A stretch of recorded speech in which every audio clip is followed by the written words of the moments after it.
नमस्कार दोस्तों। रोजगार युक्त रौनक में मैं आप सभी दोस्तों का स्वागत करता हूं। चलिए, आज हम देखेंगे, क्योंकि उत्तर प्रदेश पुलिस भर्ती परीक्षा को रद्द कर दिया गया है। देखिए, अगर कहा जाए कि कितना अच्छा हुआ है तो यह अच्छा नहीं हुआ है, बहुत अच्छा हुआ है। मैं शुरू से कहते आ रहा हूं कि 0.001% है कि ये रद्द होगी। रद्द होने का दो कारण देखिए। इस देश में युवा और किसान जो चाहे वो कर सकते हैं।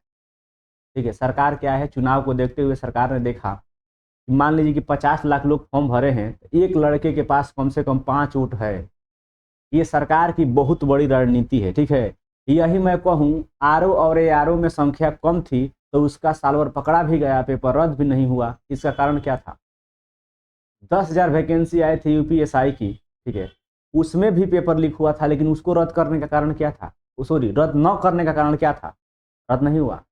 2018 में जो भर्ती हुई थी वो भी लीक हुई थी, उसका रद्द क्यों नहीं हुआ? तो ये एक चुनावी रणनीति है। आप लोग समझ रहे हैं कि आप लोगों की जीत है, मैं आप लोगों से सहमत हूँ। सत्य की हमेशा जीत होती है, इसमें मैं सहमत हूँ, यहाँ से कहीं नो डाउट है।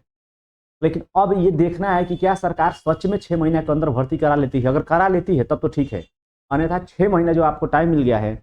और दूसरी बात यह है, सरकार 6 महीने में न कराए, 7 महीना में कराए, हम संतुष्ट हैं। लेकिन सरकार कम से कम इतना रणनीति हमको दे या इसका गारंटी दे कि अगले बार जब हम पेपर कराएंगे तो नकल नहीं होने दें। नकल नहीं होने। देखिए, नकल नहीं होता। यही पेपर अगर 10 दिन लगातार चलता ना, 10 दिन लगातार चलता, यानी कि 10 दिन का 20 शिफ्ट में पेपर अगर होता, ठीक है, तो ये नहीं होता। ठीक है, ये रद्द नहीं होता और लीक भी नहीं होगा। क्योंकि देखिए, एसएससी का पेपर हो रहा है, कहीं नहीं सुनिएगा कि रद्द हुआ है या कहीं नहीं सुनिएगा कि लीक हुआ है। लेकिन एक और बात है यदि मैं आपसे कहूं कि उत्तर प्रदेश पुलिस का पेपर ऑनलाइन ही हो जाता तो रद्द नहीं होता, सॉरी, लीक नहीं होता, ये भी ठीक है, ये भी ठीक है। लेकिन अब गवर्नमेंट क्या कर रही है, नहीं कर रही है अब। लेकिन जो भी हो, आप लोग का इसमें फायदा ये है कि अब पढ़ने वाले बच्चे जो होंगे, ठीक है, उनको जो कम समय मिला था अब भरपूर समय मिल जाएगा। मैंने पढ़ने वाले बच्चे अब अच्छी तरीका से पढ़ लेंगे और हो भी जाएंगे।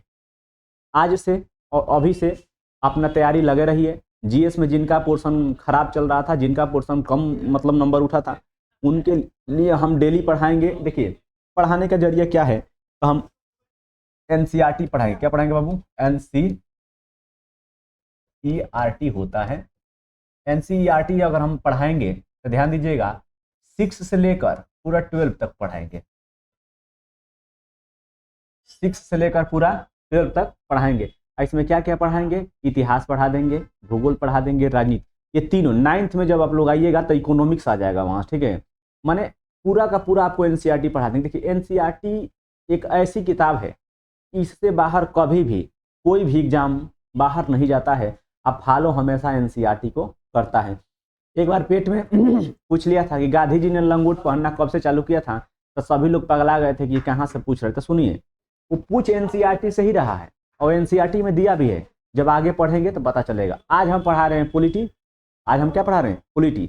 इसके बाद हम जो पढ़ाने वाले हैं क्लास 6 का ही, ठीक है, भूगोल पढ़ाएंगे। क्लास 6 का ही इतिहास पढ़ाएंगे। क्लास 6 का तीनों खत्म, फिर 7 में जाएंगे, फिर 8 में जाएंगे। जब तीनों खत्म हो जाएगा, ठीक है, तब फिर 9 में जाएंगे, फिर 10 में जाएंगे, फिर 11 में, फिर 12 में। ठीक है, अगर जो बच्चा अगर सिविल सर्विस की तैयारी करना चाहता है, उसको कुछ ना समझ में आता हो, तो एनसीईआरटी एक बार पढ़ ले। यही मेंस और यही प्री में आता है, लिख के पास हो सकता है।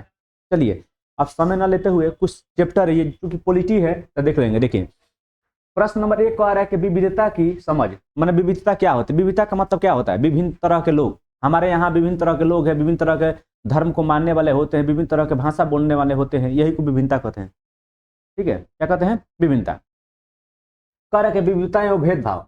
अच्छा, विविधता भी है तो भेदभाव कैसा है? तो भेदभाव है, हमारे में कुछ जातिगत भेदभाव है, कुछ रहन सहन को लेकर भेदभाव है। जैसे नागालैंड में जाइए, कपड़ा नहीं पहनते कुछ लोग, ठीक, हमारे यहाँ कपड़ा पहनते हैं। यही मुंबई के गोवा बीच पे चले जाइए तो वहाँ बिकनी में लोग दिखेंगे। लेकिन यही अगर बलिया जिले में कोई बिकनी पे घूमने लगा तो लोग उसका मजाक उड़ा देंगे। ठीक है, देखिए ये हो गया। अब आगे देखिए, ये इकाई प्रथम था। ये इकाई द्वितीय में क्या क्या पढ़ना है? देखिए, सरकार। क्या पढ़ना है? सरकार। तो सरकार क्या है? सरकार क्या है? देखिए, एनसीईआरटी आपको एकदम समझ विकसित करती है। समझ विकसित का मतलब होता है कि आप आईएएस पीसी के एकदम, अगर आपका इंग्लिश थोड़ा भी ठीक है तो आप आईएएस पीसी का एग्जाम निकाल सकते हैं, क्योंकि एनसीईआरटी ही सभी के सभी लोग पढ़ाते हैं। एनसीईआरटी से ही आता है। आप लोग पेपर एनालिसिस कर लीजिएगा, नहीं होगा तो मैं आपको पेपर भी करा दूंगा। ठीक है, सरकार क्या है? आखिर में सरकार क्या है? सुनिए, ओवरव्यू दे, सरकार क्या है? सरकार वह है जो अपने प्रजा की रक्षा करता है, पहली बात। जैसे कि राजा हुआ करते थे, लेकिन राजा का बेटा राजा होता था। लेकिन यहाँ की सरकार जो होती है लोकतांत्रिक, लोकतांत्रिक का मतलब ही क्या होता है आगे समझेंगे, ठीक है। हमारे यहाँ सरकार माने पूरे भारत में सरकार दो तरीके की होती है, एक होती है लोकतांत्रिक, एक होती है प्रजातांत्रिक, ठीक है। यही दोनों में बात में आपको समझदारी में समझना है। चलिए अब कह रहे हैं कि लोकतांत्रिक सरकार के मुख्य तत्व क्या है, माने लोकतांत्रिक सरकार के मुख्य तत्व कौन कौन से हैं, कैसे लोकतांत्रिक सरकार बनती है, लोकतांत्रिक सरकार किसे कहते हैं, इसको बनाने का अधिकार किसको है, इसको छीनने का अधिकार किसको है, ये सब आपको जानने को मिलेगा। अब कह रहा है कि इकाई 3 में कह रहा है कि स्थानीय सरकार और प्रशासन। स्थानीय सरकार और प्रशासन आप जानते हैं, स्थानीय सरकार का मतलब क्या होता है, स्थानीय सरकार का मतलब होता है ग्राम पंचायत। क्या होता है, ग्राम पंचायत। मैंने वही ना स्थानीय स्तर पर होती है, शहरी स्तर पर कहेंगे तो नगर पालिका, नगर परिषद, नगर निगम, 3 होती है। पूरा का पूरा आपको देखो 0 लेवल से पढ़ा रहे हैं, तो इसका मतलब थोड़ा भी आप, मैं जानता हूं आप लोग के पास समय नहीं है, लेकिन 6 महीना समय है। अगर एक बार आप नोट्स बना लीजिएगा तो पूरा का पूरा मैं दावा करके रखता हूं कि आप किसी भी एग्जाम में बढ़िए जीएस को क्या करिएगा, पी जाइएगा, ठीक है। तो इसमें क्या है, तो कहेगा कि पंचायती राज क्या है, इसके बारे में पढ़ेंगे, ठीक है। फिर कह रहा है गांव का प्रशासन, माने गांव में अगर मान लो कि 2 आदमी बा आपस में झगड़ा कर ले बा, तो गांव के प्रशासन केकरा अंतर्गत आवेला, ठीक। तो दे देगा तहसील दे देगा, ब्लॉक दे देगा, थाना दे देगा, ऐसे दे देगा 4-5 ऑप्शन, आपको समझ में नहीं आएगा। ये सीटेट के लिए और स्टेट के लिए मानो कि ये रामबाण है, ठीक है। चलिए क्या कह रहा है, गांव का प्रशासन, माने गांव में अगर आपस में लोग झगड़ा कर लेते हैं तो कहाँ जाते हैं, तो अमूमन हम लोग जानते हैं कि थाना पे जाते हैं, तो बहुत लोग कह देंगे कि सर मुखिया के पास जाते हैं, कहाँ जाते हैं, मुखिया के पास। अब कह रहा है कि नगर प्रशासन, नगर निगम, नगर परिषद, जानते हैं नगर पालिका, ये तीनों अलग अलग होती है, तीनों की कैटेगरी होती है, बात समझिएगा। आगे इसी को पढ़ना है, मैंने 7 अध्याय पढ़ना है, 7 अध्याय। उसके बाद इकाई 4 में आ जाएंगे, इकाई 4 में आ जाएंगे। इकाई 4 क्या कह रहा है कि अध्याय 8 कह रहा है ग्रामीण क्षेत्र में आजीविका। यदि ग्रामीण क्षेत्र में लोग रह रहे हैं तो अपनी आजीविका चलाने के लिए क्या क्या करते हैं, ठीक है। माने ग्रामीण क्षेत्र में लोग रहते हैं तो क्या करते हैं आजीविका के लिए, तो देखो हम सिंपल बात जानते हैं, गाय रखेंगे, दूध देगी, दूध बेचेंगे, जीविका चलेगा।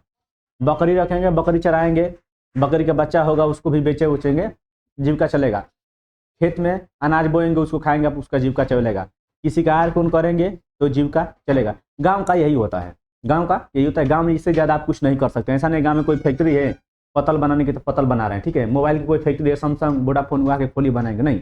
गाँव का अगर देखेंगे तो जीविका ऐसा ही चलता है। अच्छा, करेक्ट। शहरी क्षेत्र में आजीविका कैसे चलते हैं, तो शहरी क्षेत्र में क्या होता है, शहरी क्षेत्र में क्या करते हैं आप, सिंपल बात जानते हैं सर, पढ़म बना लिखम, ठेला चलाइन, रिक्शा चलाइन, ई रिक्शा चलाइन, ठेला फल बेचम, ठेला पर सब्जी बेचम, ठीक है।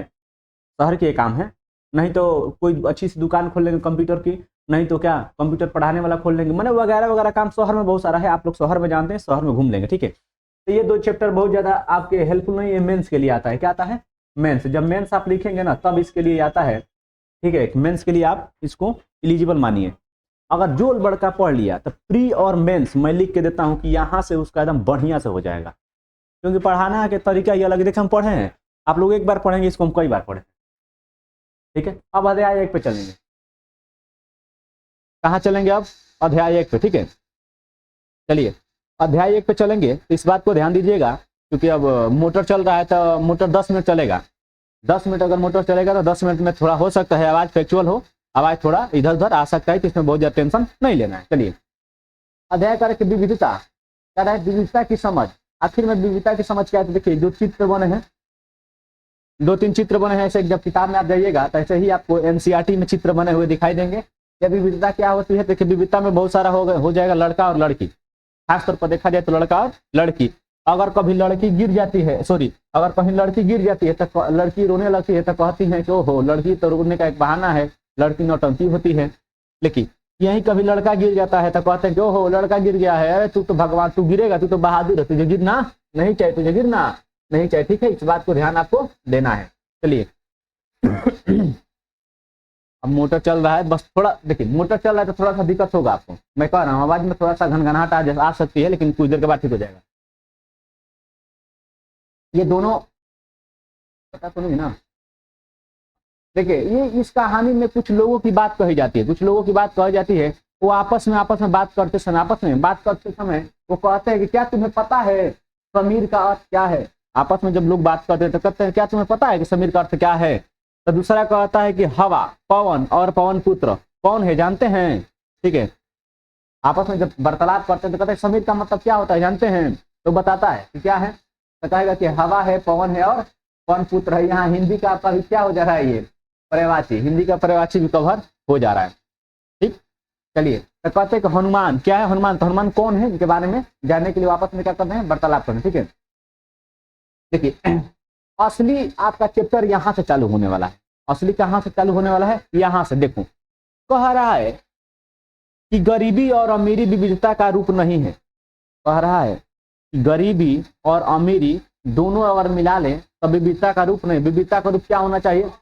विविधता का रूप होना चाहिए रहन सहन। गरीबी और अमीरी, पैसा बहुत ज्यादा है तो इसका मतलब क्या करेंगे आप? घरे घूमेंगे? नहीं घूमेंगे। ठीक है, तो ये आपकी गरीबी और अमीरी ये तय नहीं करता है कि विविधता है कि नहीं, विविधता है कि नहीं है। ठीक है, लोगों के बीच मौजूद असमानता यानी गैर बराबरी है। गैर बराबरी किसके अंतर्गत आता है बाबू? गैर बराबरी का। मोटर चल रहा है तो दिमाग थोड़ा उधर चल जा रहा है। अब यहाँ से आपका मेन फिल्म चालू हो रहा है। मेन फिल्म चालू करे कि भारत में विविधता का क्या रूप है। भारत में विविधता का क्या रूप है? ठीक है, अच्छा ठीक है, देखते हैं क्या है। भारत विविधताओं का देश है। भारत विविधताओं का देश है, सही बात है। भारत पूरा विविधताओं का देश है। जैसे आप सुन लीजिए डायरेक्टली मैं बता रहा हूँ। कैसे है सर जी? तो हम बता रहे हैं, देखो, एक तो बोली है, एक तो भाषा है, एक तो धर्म है, एक तो रहन सहन है। ये सब विविधता ही है ना, ये सब विविधता है में आ जाएंगे। ठीक है,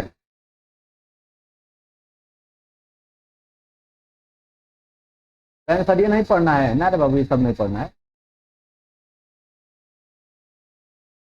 हाँ, विविधता का क्या देश है यहाँ पे कुछ, हाँ देखो, ये लद्दाख और जम्मू कश्मीर, लद्दाख और जम्मू कश्मीर, यहाँ आप लोग देख रहे हैं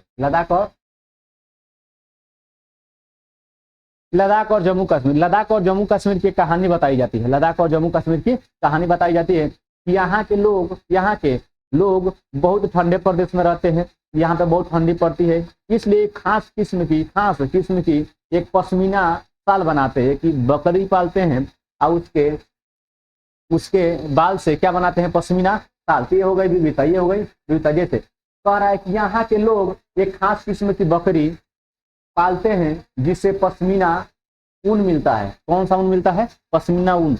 ये सवाल पूछ चुका है कि बताइए पश्मीना ऊन जो होता है, पश्मीना ऊन जो होता है वो कहाँ से बना है? वो हाँ, वो कहाँ बनाया जाता है? आप लोग डायरेक्ट कहिएगा सर ये जम्मू और कश्मीर और लद्दाख वाला एरिया में। ठीक है,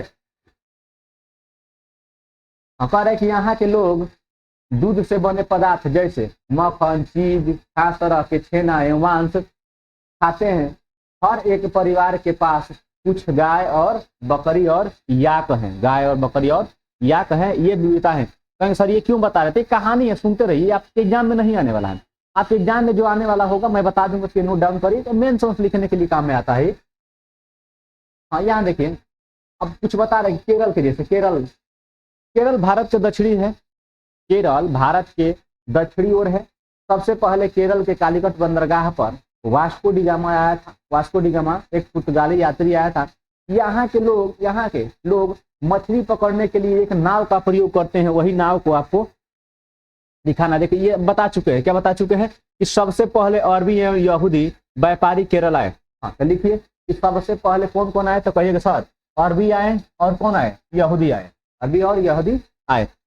कह रहा है कि ऐसा माना जाता है कि ईसा मसीह के धर्मदूत संत थॉमस लगभग 2000 साल पहले यहाँ आए थे। तो कहेगा यहीं पे कि बताइए कि थॉमस केरल के तट पर केरल राज्य में कितना वर्ष पहले आए थे? तो 2000 वर्ष पहले आए थे। दूसरा सवाल कहेगा ये किसके दूत थे? तो कहिएगा ईसा मसीह के। इतना आपको बात याद रखना है, दिख तो रहा ही होगा।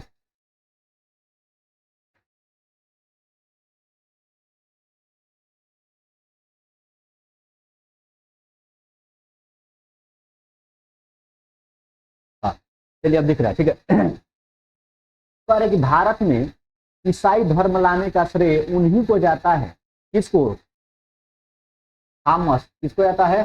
थॉमस को। तो सवाल यहाँ बन जाएगा कि बताइए कि भारत में ईसाई धर्म किसने लाया था? तो कहिएगा कि थॉमस। थॉमस किसके अनुयायी थे? तो ईसा। मसीह के ईसा मसीह के। आखिर में बात देखिए, यहाँ से पॉइंट लिख लीजिएगा, ऐसे ऐसे पॉइंट करके लिखिएगा, ठीक है।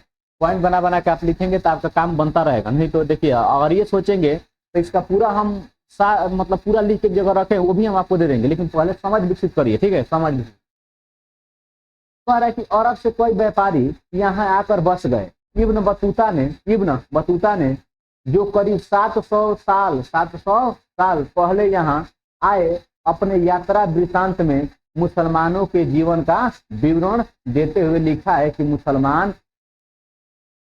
मुसलमान समुदाय की यहाँ बड़ी इज्जत थी। कह रहा है तो सवाल यहीं से कोड उठा के दे देगा कि उसने अपने यात्रा वृत्तांत में लिखा था कि भारत में मुसलमानों की बहुत बड़ी इज्जत थी। तो कहिएगा इब्न बतूता कितना साल पहले आया था, तो कहिएगा 700 साल पहले।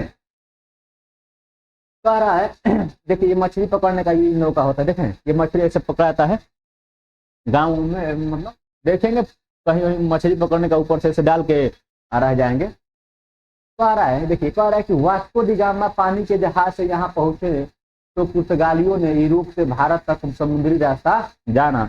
मैंने कह रहा है कि पुर्तगाल का जो यात्री था वास्को डी गामा, जब नाव के रास्ते जब केरल के बंदरगाह में पहुंचा, तब जाके पूरा यूरोप वासी जो थे भारत के समुद्री मार्ग के रास्ता को जान पाए। कह रहा है कि इन सभी ऐतिहासिक प्रभाव के कारण केरल के लोग विभिन्न धर्मों का पालन करते हैं, जिनमें यहूदी है, इस्लाम है, ईसाई है, हिंदू है, बौद्ध है और जैन शामिल है। क्यों? क्योंकि केरल ऐसा बंदरगाह था कि जो भी लोग आते थे सबसे पहले वहीं रह जाते थे और वहीं पे अपने धर्म का प्रचार करने के लिए जाने जाते हैं, ठीक है। चलिए, कह रहे कि चीन के व्यापारी भी केरल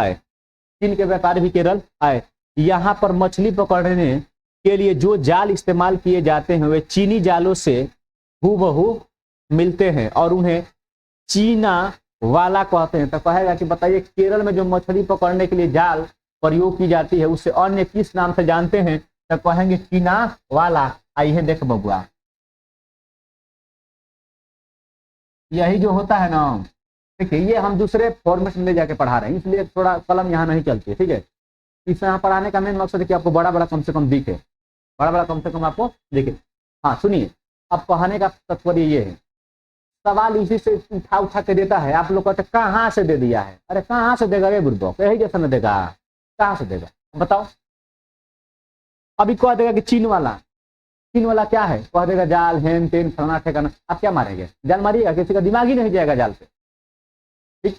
अब देखिए, मैं ये नहीं कहता हूँ कि सभी लोग पढ़ेंगे, लेकिन मैं ये जरूर कहता हूँ कि इसको सिलेक्शन लेना हो एनसीईआरटी एक बार जरूर पढ़ेगा। मैं लिख के देता हूँ, एक बार पढ़ेगा। कह रहा है कि तलने के लिए लोग जो बर्तन इस्तेमाल करते हैं उसे चीना चट्टी कहते हैं। क्या कहते हैं? चीना चट्टी। इसी के टर्म में पूछ के पूछता है, ठीक है, कि कहाँ के लोग मछली तलने के लिए चीना चट्टी बर्तन का प्रयोग करते हैं? तो कहाँ करते हैं? केरल के। इस बात को नोट करते रहिएगा। इसमें चीन शब्द इस बात की ओर इशारा करता है कि उसकी उत्पत्ति कहाँ हुई होगी। केरल की उपजाऊ जमीन और जलवायु चावल की खेती के लिए बहुत उपयुक्त है और वहाँ के अधिकतर लोग मछली, सब्जी और चावल खाते हैं। अच्छा, मछली बताइए, हमारे यहाँ मछली अगर सस्ता मिलेगी, ठीक, आलू मिलेगा 500 रुपये किलो, तो हम आलू खाएंगे कि मछली? तो कहेंगे सर मछली। क्या खाएंगे? मछली। कारण है ना उसका। देखिए, भारत में विभिन्न तरह के, देखो विविधता के बारे में पढ़ रहे हैं तो समझिए, भारत के विभिन्न तरह के माने भौगोलिक विस्तार भी है, भौगोलिक क्षेत्र में भी भिन्नता है। देखिए, जैसे कि भारत के 9 राज्य समुद्र किनारे है तो वहाँ मछली आसानी से मिल जाती है। अच्छा, अब उत्तर प्रदेश में कहम कि मछली आसानी से मिली तो मिली ना, ताल पोखरा के मछली मिली तो मिली, ताल पोखरा में मछली मिली तो मिली, ठीक है। अच्छा, एक बात बताइए आप लोग ध्यान से, हमारे पास अगर हम खूब सस्ता मिल जाएगी कोई सब्जी, वही ना खाएंगे हम। मान लो कि 20 रुपये किलो आलू मिले तो आलू आराम से खा लेंगे। अच्छा, यहीं पे 500 रुपये किलो आलू रहती, 50 रुपये किलो मुर्गा रहता, आप क्या खाएंगे? तो हमको लग रहा है कि पूरा टूट पड़ेंगे। जो शाकाहारी नहीं होगा, मांसाहारी नहीं होगा, वही मांसाहारी में टूट जाएगा, मांसाहारी में टूट जाएगा, ठीक है। चलिए,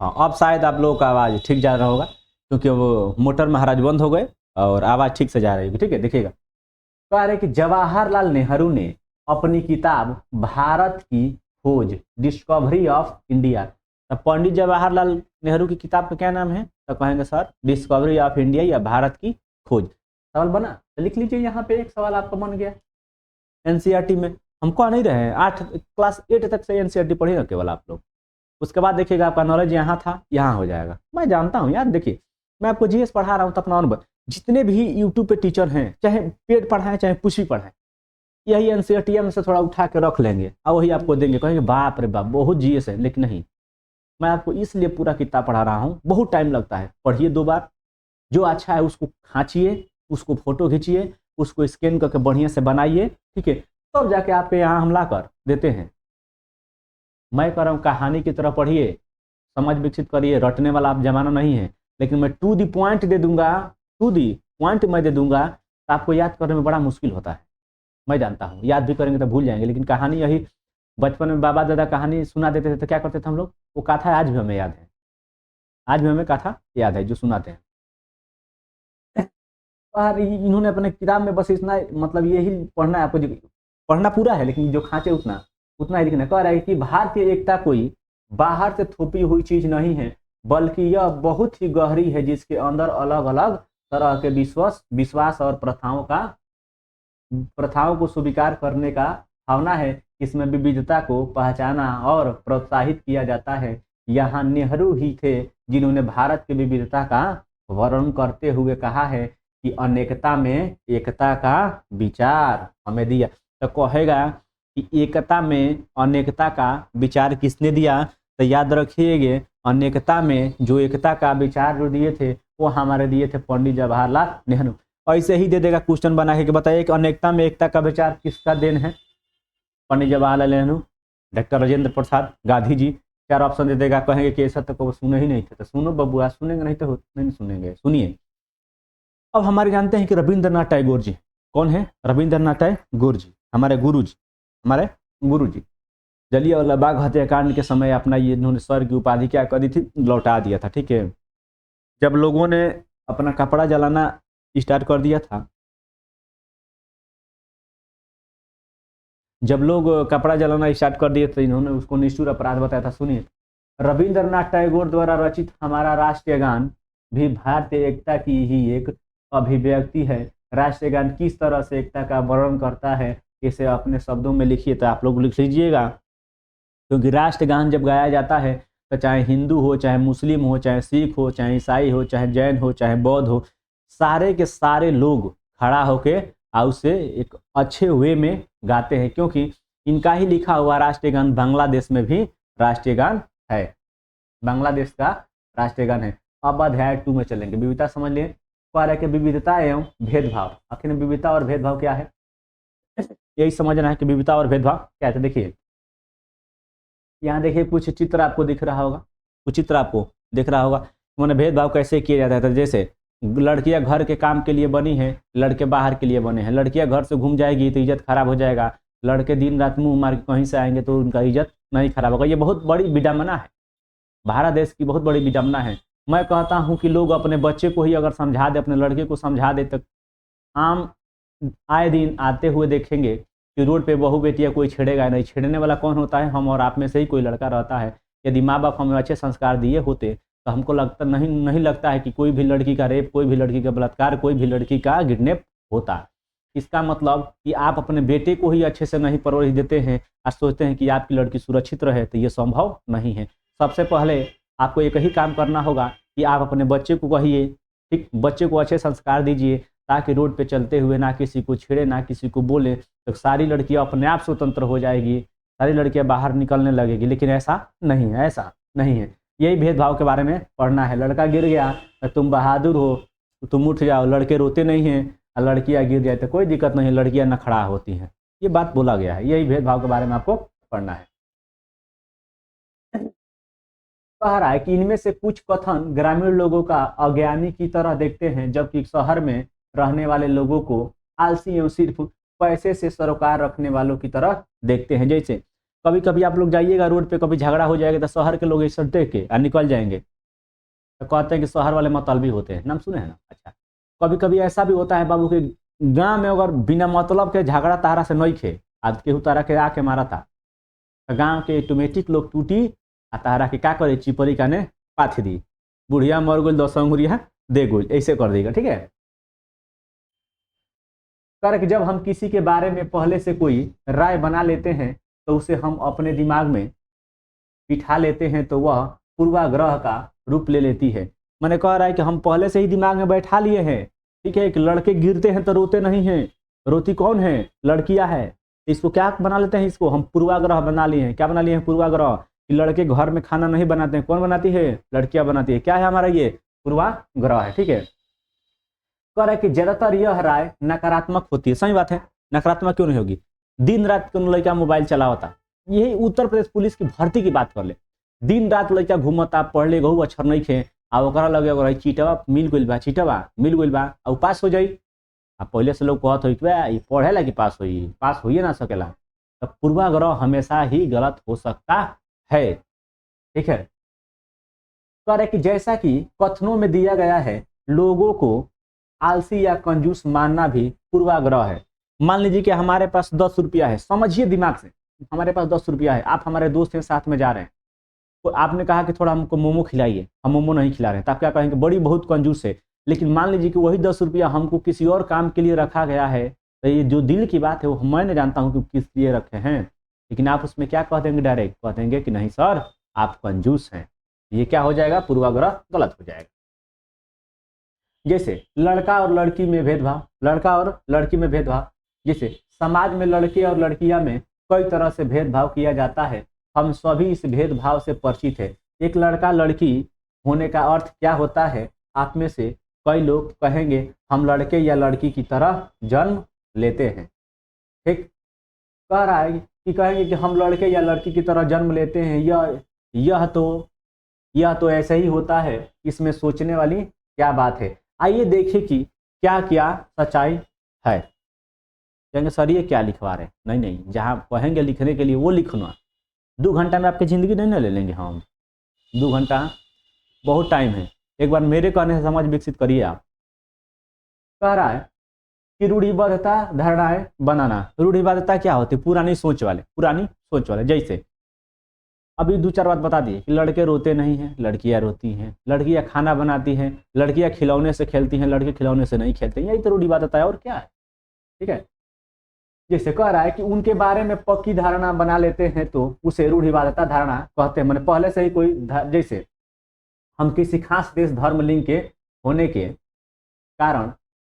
कारण किसी को कंजूस, अपराधी या बेवकूफ ठहराते हैं। ऐसा दरअसल उनके बारे में मन में एक पक्की धारणा बना लेने के कारण ही होता है, ठीक है। कह रहा है कि रूढ़िबद्धता धारणाएं बड़ी संख्या में लोगों को एक ही प्रकार के खांचे में जड़ देती है। रूढ़िबद्धता एक ही प्रकार के खांचे में जड़ देती है, जैसे सती प्रथा, दास प्रथा, ठीक है। कि मैंने पति मर जाएगा तो पत्नी को मरना ही है, ये था आपका सती प्रथा। ये पुरानी धारणा ही है ना कि 7 गो फेरा लेवे के बाद, पुरानी धारणा है। सिंपल बात में लोग मरेंगे तो उत्तर और दक्षिण की तरफ सुनना है, ठीक है। बेटा ही अग्नि देता है, बेटी अग्नि मुंह नहीं देती है। चीता लाश के साथ बेटा जाएगा, बेटी नहीं जाएगी।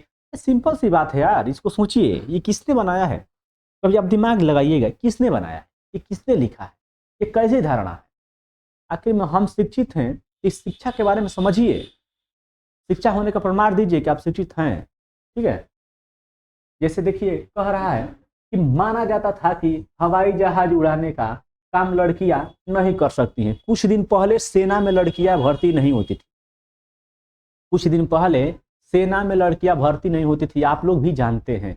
लेकिन सरकार को पुरानी रूढ़िबद्धता से निकलते हुए, ठीक, एक निर्णय लिया गया कि नहीं, लड़कियां भी सेना में भर्ती हो सकती हैं, लड़कियां भी जहाज उड़ा सकती हैं, लड़कियां भी पायलट बन सकती है, लड़कियां भी सीमा पे जाके गोली चला सकते हैं, ठीक है। कह रहे कि असमानता एवं भेदभाव क्या होता है? असमानता और भेदभाव क्या होता है, यह आपका हेडिंग रहेगा। कह रहा है कि भेदभाव तब होता है जब लोग पूर्वाग्रहों या रूढ़िबद्धता धारणाओं के आधार पर व्यवहार करते हैं। मैंने कह रहा है कि भेदभाव तो तभी हो जाता है जब लोग पूर्वाग्रह के या रूढ़िबद्धता धारणाओं से आपस में बातचीत करते हैं, ठीक है, तभी भेदभाव हो जाता है। कह रहे कि भेदभाव का सामना करने पर, भेदभाव का सामना कैसे करने पर, भेदभाव का सामना करने पर क्या पता चलता है? तो कह रहा है कि अपनी आजीविका चलाने के लिए लोग अलग अलग तरह के काम करते हैं, जैसे पढ़ाना, बर्तन बनाना, मछली पकड़ना, बढ़ईगिरी करना, खेती एवं बुनाई इत्यादि। लेकिन कुछ कामों को दूसरों के मुकाबले अधिक करते हैं। देखिए जैसे कि वह शब्द है दलित वह शब्द है जो नीची कही जाने वाली जाति के लोग अपनी पहचान के रूप में इस्तेमाल करते हैं। ये आपसे सवाल में पूछेगा कि दलित, शायद आप लोग को अब दिख रहा हो, हाँ दलित, ठीक है। अछूत लोग अपने लिए दलित शब्द का प्रयोग करते थे। डॉक्टर भीमराव अंबेडकर की कहानी है, मैं अभी आपको बताऊंगा, रुकिए। हाँ देखिए डॉक्टर भीमराव अंबेडकर की कहानी, ठीक है। डॉक्टर भीमराव अंबेडकर जी 1891 से 1956 को भारतीय संविधान के पिता कहे जाते थे एवं दलितों के सबसे बड़े नेता के रूप में जाना जाता है, कहा जाता है। सुनिए इनकी कहानी है। जब डॉक्टर भीमराव अंबेडकर अपना पढ़ाई गए थे, देखिए ये पढ़ाई इंग्लैंड, इनका पढ़ाई कहाँ हुआ था, इंग्लैंड। जब इंग्लैंड से आए, जब महाराष्ट्र रेलवे स्टेशन पर उतरे तो सूट बूट बढ़िया से लगाए थे एकदम। इनके भाई भी था, ठीक है। महाराष्ट्र में महार जाति होते हैं ना, महार जाति से थे ये, ठीक। महार जाति को महाराष्ट्र में अछूता माना जाता था। जब ये आए तो स्टेशन पे भाई स्टेशन मास्टर आया, हाँ हाँ बोलिए। वो समझे कि बहुत बढ़िया खानदान के हैं, बहुत बढ़िया लोग हैं, तो पूछे कि कहाँ जाना आपको, तो गांव का नाम बताए, गांव का नाम बताए। तो फिर कहे कि अच्छा आप किससे बिलोंग करते हैं, तो कहे कि महार से, ठीक। तब स्टेशन मास्टर इनको अछूत मानते हुए छोड़ दिया। गाड़ी वालों एका जो था, एका चलता था ना, एका वाले को बुलाया गया, लेकिन कोई एका वाला आया नहीं, ठीक है। तब ये अपने वृत्तांत में लिखते हैं कि छुआछूत का कितना बड़ा रोल था, ठीक है।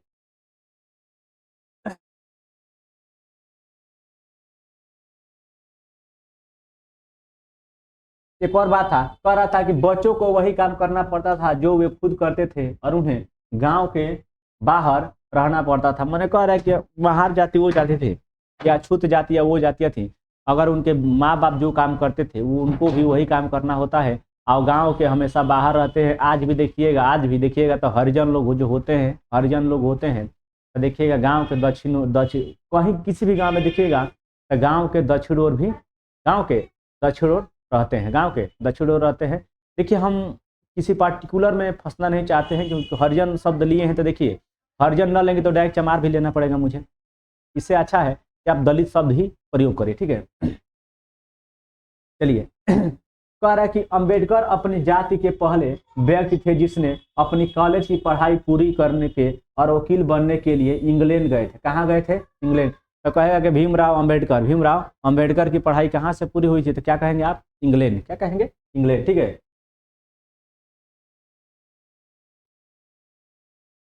तो अपने बच्चों को स्कूल कॉलेज भेजने के लिए प्रोत्साहित किया, दलितों से अलग अलग तरह की सरकार नौकरी करने का कहा ताकि जाति व्यवस्था बाहर निकल पाए। चलिए बता रहे हैं क्या कहानी क्या है। डॉक्टर भीमराव अंबेडकर जब अपने यहाँ आए तो अपने समाज के लोगों को, अपने समाज के लोगों को पढ़ने के लिए प्रेरित किए कि आप लोग पढ़िए लिखिए, मंदिर मस्जिद हेन तेन फलाना ठिकाना से थोड़ा दूर रहिए। इन्हें सभी धर्मों में थोड़ा अविविधता, मैंने सभी धर्मों में थोड़ा अटपटा लगा, तो ये लास्ट में बौद्ध धर्म को क्या कर लिए? अपना लिए। लास्ट में बौद्ध धर्म को क्या कर लिया? अपना लिए, ठीक है। ये कहते हैं कि जो सबको समान निगाह से देखे, जीवन में आगे चलकर उन्होंने धर्म परिवर्तन करके बौद्ध धर्म को अपना लिया। कहा कि वो ऐसा धर्म को मानना चाहिए, ठीक है, ऐसा धर्म को मानना चाहिए जो सबको समान रूप में देखे। आप लोग को देखिए नोट करना बस यही है कि बताइए कि बी आर अम्बेडकर ने कौन सा धर्म अपनाया था? क्या कहेंगे आप? बौद्ध धर्म। कौन सा? किस जाति के थे? महार। किसके थे? महार, ठीक है। हाँ, ये इनके बारे में थोड़ा पढ़ना है तो पढ़िए। को अपनाया, उनका मानना था कि दलित को जाति प्रथा के खिलाफ अवश्य लड़ना चाहिए और ऐसा समाज बनाने की तरफ काम करना चाहिए, ठीक है। वो कहे थे कि दलित का ये काम होना चाहिए, ठीक है, अपने समाज को आगे बढ़ाने के लिए सबसे लड़ना चाहिए, अपने समाज को आगे बढ़ाना चाहिए, ठीक है। चलिए हाँ यही है कोरेगांव। इनको जाना था कोरेगांव। कहाँ जाना था? कोरेगांव, महाराष्ट्र में कोरेगांव। जब ये रेलवे स्टेशन पर उतरे तो जो कहानी बता चुके हैं वही कहानी है। ये और ये इनका भाई, मैंने चित्र में दिखाया गया है, ये और इनका भाई, ठीक है। ये था आपका स्टेशन मास्टर। अपने भाइयों के साथ पिता से मिलने गए थे। बड़ी देर हमने इंतजार किया पर कोई नहीं आया। 1 घंटा बीत गया तो स्टेशन मास्टर पूछने गए उन्होंने हमसे हमारे टिकट मांगे, जो हमने दिखा दिए। उन्होंने पूछा कि हम वहाँ क्यों रुके हुए थे। मैंने एक कहानी है, तो कहानी थोड़ी ना आपको सुनाना है, आपको तो मेन पॉइंट पे पढ़ाना है, कहानी क्या सुनाना है। अब कह रहा है कि समानता के लिए संघर्ष। समानता का मतलब होता है विभिन्न लोगों के साथ समान व्यवहार, ठीक। आर्थिक सामाजिक राजनीतिक, आर्थिक सामाजिक राजनीति, ठीक है। नीति नैतिक तत्वों में सबका वर्णन है। और उसके ऊपर भी अगर आप लोग देखेंगे तो प्रस्तावना में इसका वर्णन है। कह रहा है कि ब्रिटिश शासन से आज़ादी पाने के लिए संघर्ष किया गया था, उसमें समानता के व्यवहार के लिए किया गया संघर्ष भी शामिल था।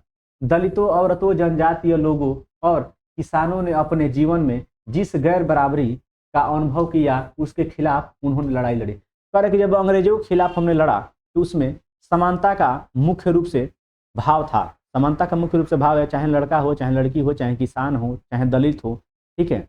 ये सभी लोगों ने समानता के भेदभाव को अलग रख के लड़ाई लड़ी। आप लोग जानते हैं कि 1857 की क्रांति में प्रत्येक लोग प्रत्येक तरह से लड़े। कुछ जनजातीय विद्रोह हुए, कुछ किसान विद्रोह हुए, तो सभी के सभी लोग कुछ कहीं ना कहीं से अपना योगदान देते गए।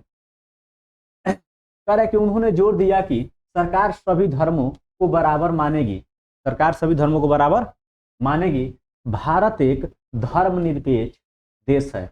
अब यहीं से सवाल बन जाएगा, आप लिखेगा कि भारत क्या है, एक धर्मनिरपेक्ष देश। धर्मनिरपेक्ष देश का मतलब होता है कि भारत के पास कोई अपना धर्म नहीं है, भारत के पास कोई अपना धर्म नहीं है। भारत में रह रहे प्रत्येक लोगों का ये अधिकार है कि वो अपना धर्म मान सकते हैं, किसी भी धर्म को अपना सकते हैं, ठीक है। भेदभाव के अपने धर्म का पालन करते हैं। इसे हमारी एकता के महत्वपूर्ण कारक के रूप में देखा जाता है, ठीक है। अब आपका चैप्टर नंबर अगला है, सरकार क्या है। सरकार क्या है, तो सरकार क्या है आप लोग जानते हैं।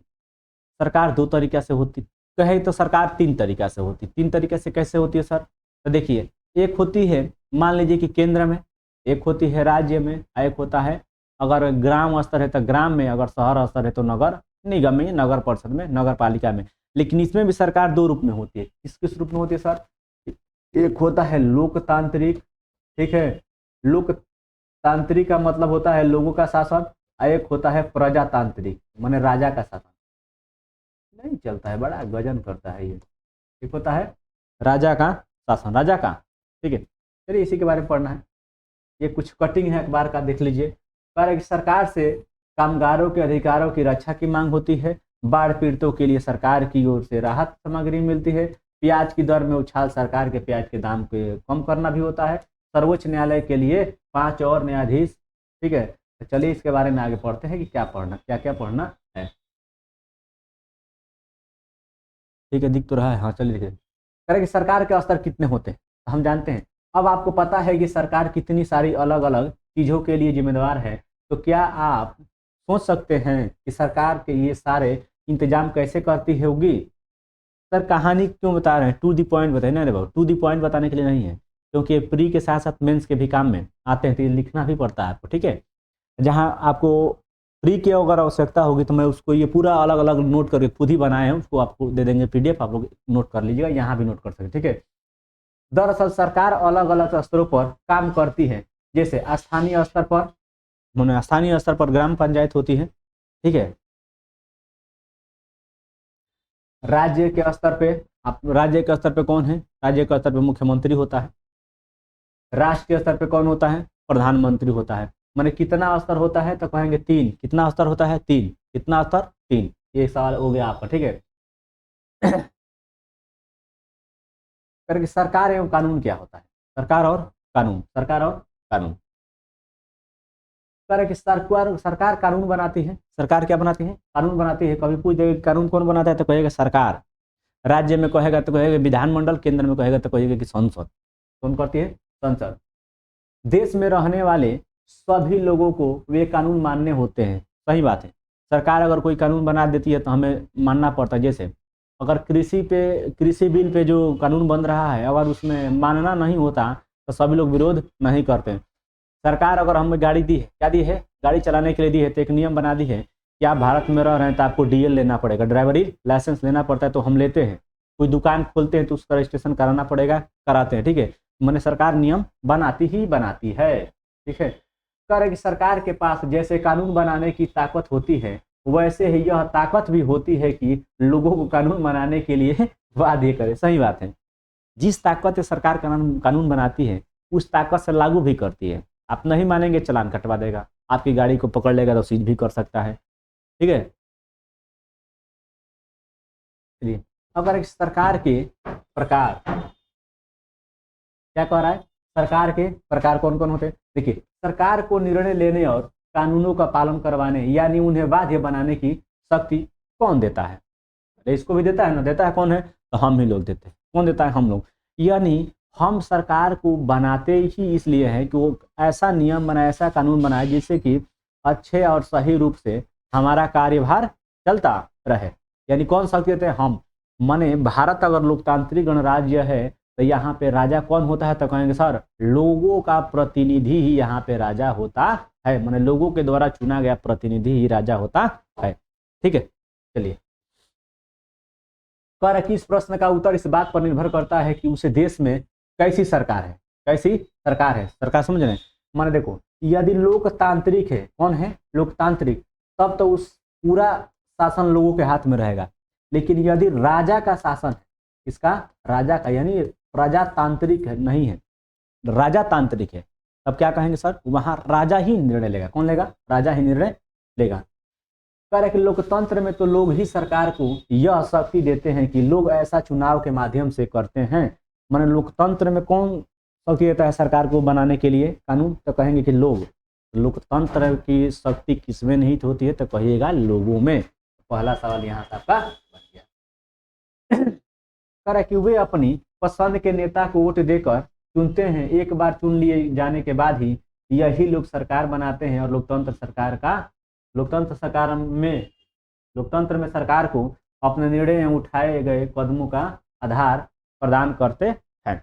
सुनिए, कह रहा है कि लोकतंत्र सरकार में तो ठीक है, लोग ही अपने मुखिया को चुनते हैं, मुखिया से ये उम्मीद करते हैं कि हमारे भले के लिए कोई कानून बनाएगा। ये लोकतांत्रिक सरकार की बात होगी। ठीक है, एक दूसरी तरह की सरकार होती है जिसे राजातांत्रिक सरकार कहते हैं। इसमें राजा या रानी के पास निर्णय लेने और सरकार चलाने की शक्ति होती है।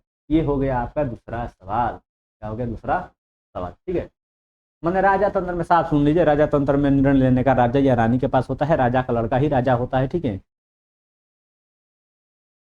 कह रहा है कि लोकतांत्रिक सरकार क्या होती है, लोकतांत्रिक सरकार क्या होती है भाव, इसके बारे में देखिए। कह रहे कि भारत एक लोकतंत्र है, भारत एक लोकतंत्र है, मैंने भारत में लोगों का शासन चलता है। किसका शासन चलता है, लोगों का शासन चलता है। कह रहा है कि इस लोकतांत्रिक व्यवस्था को पाने के लिए हमने लंबी लड़ाइयाँ लड़ी है। सही बात है, हमने अंग्रेजों के साथ इतनी लड़ाइयाँ लड़ी है, इतनी लड़ाई लड़ी है कि इसका कोई देन नहीं है। संसार में और भी कई देश हैं जहां लोगों ने लोकतंत्र लाने के लिए संघर्ष किया है। ठीक, ऊपर बताया जा चुका है कि लोकतंत्र की क्या विशेषताएं होती है।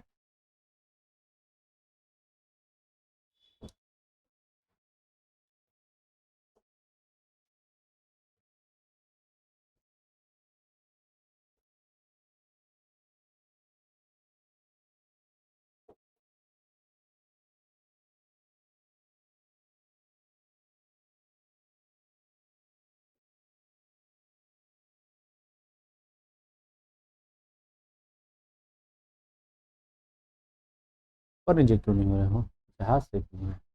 हो गया, चलिए ठीक है।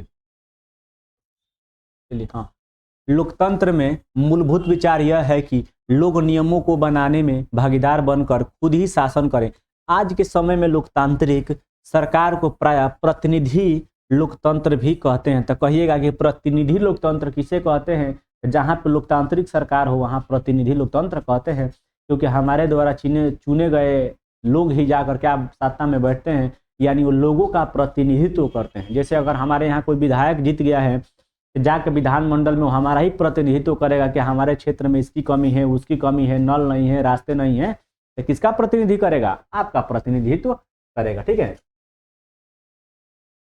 कह रहा है कि प्रतिनिधि लोकतंत्र में लोग सीधे भाग नहीं लेते हैं, सीधे भाग नहीं लेते हैं, बल्कि चुनाव की प्रक्रिया के द्वारा अपने प्रतिनिधि को चुनते हैं। सही बात है। अगर कहा जाएगा क्या प्रतिनिधि सरकार में लोग डायरेक्ट भाग लेते हैं, तो कहिएगा कि नहीं लेते। अपने वोट के माध्यम से हमारे बात पहुंचाएगा विधानमंडल में, तम खुद जाए ना, हम वोट दें विधायक के, अगर विधानमंडल में पहुंचोगे तो विधायक के वोट दें, आ संसद में पहुंचाए के बाद लोकसभा के क्या रखे, लोकसभा के, ठीक है, यही बात है। कह रहे कि विश्वास कर सकती हैं कि एक समय ऐसा था जब लोकतांत्रिक सरकारें औरतों और गरीबों को चुनाव में भाग नहीं लेने देती थी।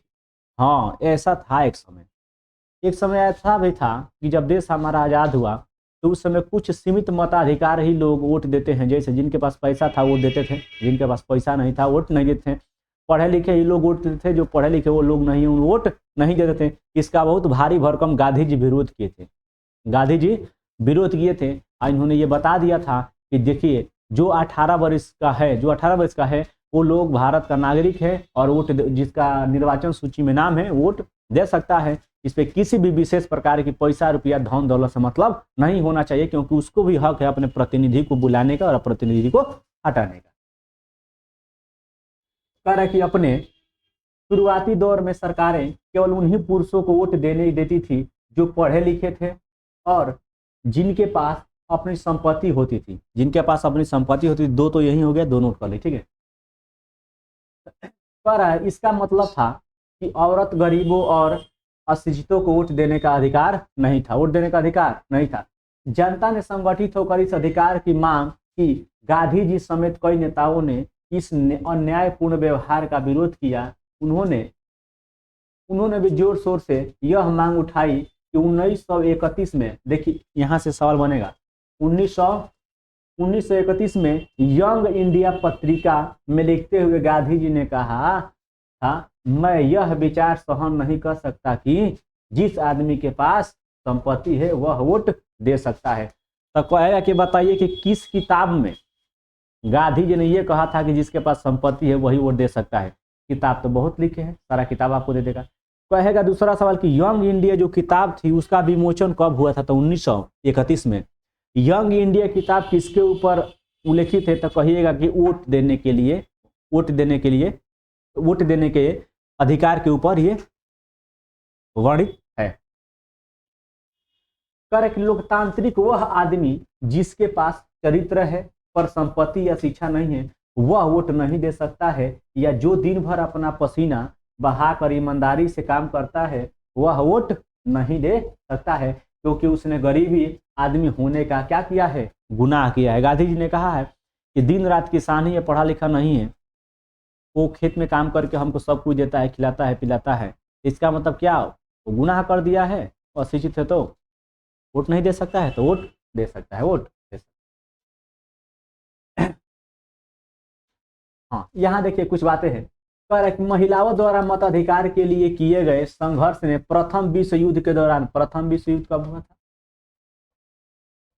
1914 के दौरान, और मजबूती पकड़ी। इस आंदोलन को महिला मताधिकार आंदोलन कहते हैं। तो कहेगा कि महिला मताधिकार आंदोलन कब चलाया गया था, तो कहिएगा सर प्रथम विश्व युद्ध के समय। देखिए ये सब मैं भी बता रहा हूँ, मैं भी ये सब बातें नहीं पढ़ाता हूँ, जब टू दी पॉइंट पे जब पढ़ाऊंगा तो ये बातें नहीं पढ़ाता, ठीक है। और भी आप देख लीजिएगा, आपको भी कहीं नहीं पढ़ाया गया होगा। मैं देख चुका हूँ कि जीएस में सबसे बड़ी प्रॉब्लम होती है, तो मैं ठान लिया हूँ कि जीएस में एक भी अच्छा प्रॉब्लम नहीं होने देंगे, ठीक है। और अंग्रेजी में इसे सफरेज, तो कहेगा कि सफरेज लड़ाई किसने शुरू की थी, सफरेज लड़ाई किसने शुरू की थी, तो कहिएगा कि महिलाओं ने वोट के लिए, किसके लिए की थी, वोट के लिए। कब की गई थी, तो प्रथम विश्व युद्ध के समय। 4 साल बताए, 4 साल बता दिए ना, यही आपको नहीं आएगा। चारों के चारों को क्या करना है, नोट कर लेना, ठीक है। कहेगा कि सफरेज मूवमेंट कब चलाया गया था, कहेगा प्रथम विश्व युद्ध के समय। किसने चलाया था, महिलाओं ने। किसके लिए, मताधिकार के लिए।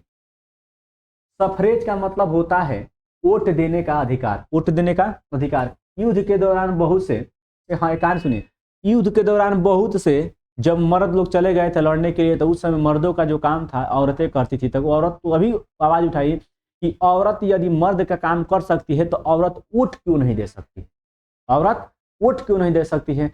तब जाके हार पाच के अमेरिका में सबसे पहले महिलाओं को वोट देने का अधिकार मिला, उसके बाद इंग्लैंड ने भी वोट देने का अधिकार दे दिया।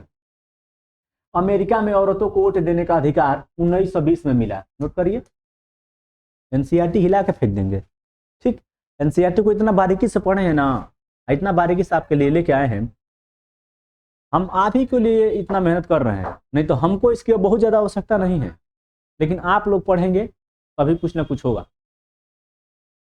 मेहनत किसके लिए होती है? आपके लिए। तो आप लोग क्या करते हैं? पढ़ते नहीं है, सोचते तो क्या पढ़ना है, ऑनलाइन पढ़ लेंगे तो ऑनलाइन पढ़ के जीएस का रिजल्ट निकलेगा। अरे नहीं निकलेगा रे बबुआ, इसको ध्यान में रख। कह रहा कि जबकि इंग्लैंड की औरतों को यह अधिकार कुछ सालों बाद 1928 में मिला। कब मिला? 1928 में। एक सवाल छोड़ के जा रहा हूं, बता भी रहा हूं कि भारत शासन अधिनियम 1919 भारत शासन अधिनियम 1919 के तहत भारत में महिलाओं को वोट देने का अधिकार मिला। लेकिन सबसे पहले महिला वोट कब दी थी, ये बताना। कह रहा कि लोकतांत्रिक सरकार के मुख्य तत्व क्या क्या हैं? अध्याय नंबर 4 लोकतांत्रिक सरकार के क्या क्या हैं? तो चलिए जो है नीचे देखते हैं क्या क्या है। ये देखिए, ये मैप है। कहेंगे सर क्या मैप है? हाँ, ये मैप है। आप लोग जानते हैं ये क्या है बाबू? मैप है। ठीक है, यहाँ पे देखेंगे तो कट गया, ये अपना भारत है। ठीक है, ये अफ्रीका है, ये यूरोप है। ठीक है, ये उत्तरी अमेरिका है, ये दक्षिणी अमेरिका। ठीक है, इतना सब काम चल जाएगा। ऑस्ट्रेलिया कट गया है तो कोई दिक्कत नहीं है। जब भूगोल पढ़ाएंगे तो उसमें अच्छे से पढ़ाएंगे, अच्छा भी दिखाई भी देगा आपको। ठीक है, तो कह रहा है कि दक्षिण अफ्रीका को लीजिए। कह रहा है कि दक्षिण अफ्रीका एक ऐसा देश है जहाँ कई प्रजातियां के लोग रहते हैं। श्वेत माने गोरे और श्वेत माने काले। यही कारण था कि जब दक्षिण अफ्रीका में गांधी जी गए थे, ठीक, तो इनको ट्रेन से निकाल के फेंक दिया गया था। ट्रेन से इनको निकाल कर फेंक दिया गया था। ट्रेन के बोगी पे लिखा था यहाँ पे कुत्ते और काले लोगों को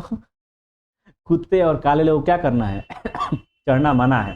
ठीक है, मैंने बहुत ज्यादा रंग भेद था। यहीं के नेता थे नेल्सन मंडेला। यही लड़े थे अश्वेत लोगों के खिलाफ। गांधी जी भी वहां पे प्रथम सत्याग्रह कहाँ के थे? गांधी जी दक्षिण अफ्रीका में। अगर कभी कह देगा कि गांधी जी का प्रथम सत्याग्रह कब था, तो कह दिएगा कि दक्षिण अफ्रीका में।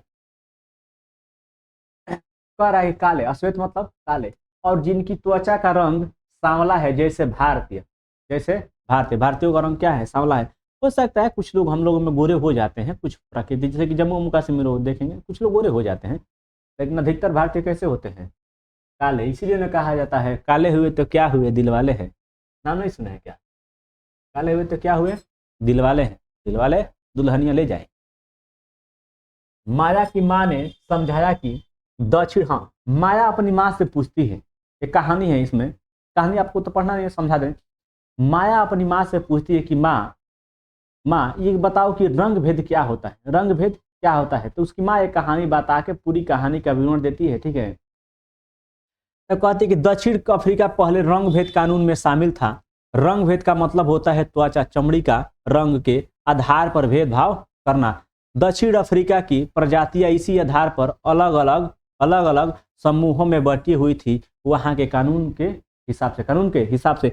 यानी कि दक्षिण अफ्रीका में रंग भेद कानून चलता था। देखिए कितना मतलब विडंबना थी उस समय कि यार चमड़ी को देखकर मतलब रंग भेद बनाना, मैंने गोरे लोगों को और सांवले लोगों में अंतर करना, मानी कैसी मतलब उस समय की रूढ़िवादिता धारणा थी, हम यही सोचते हैं।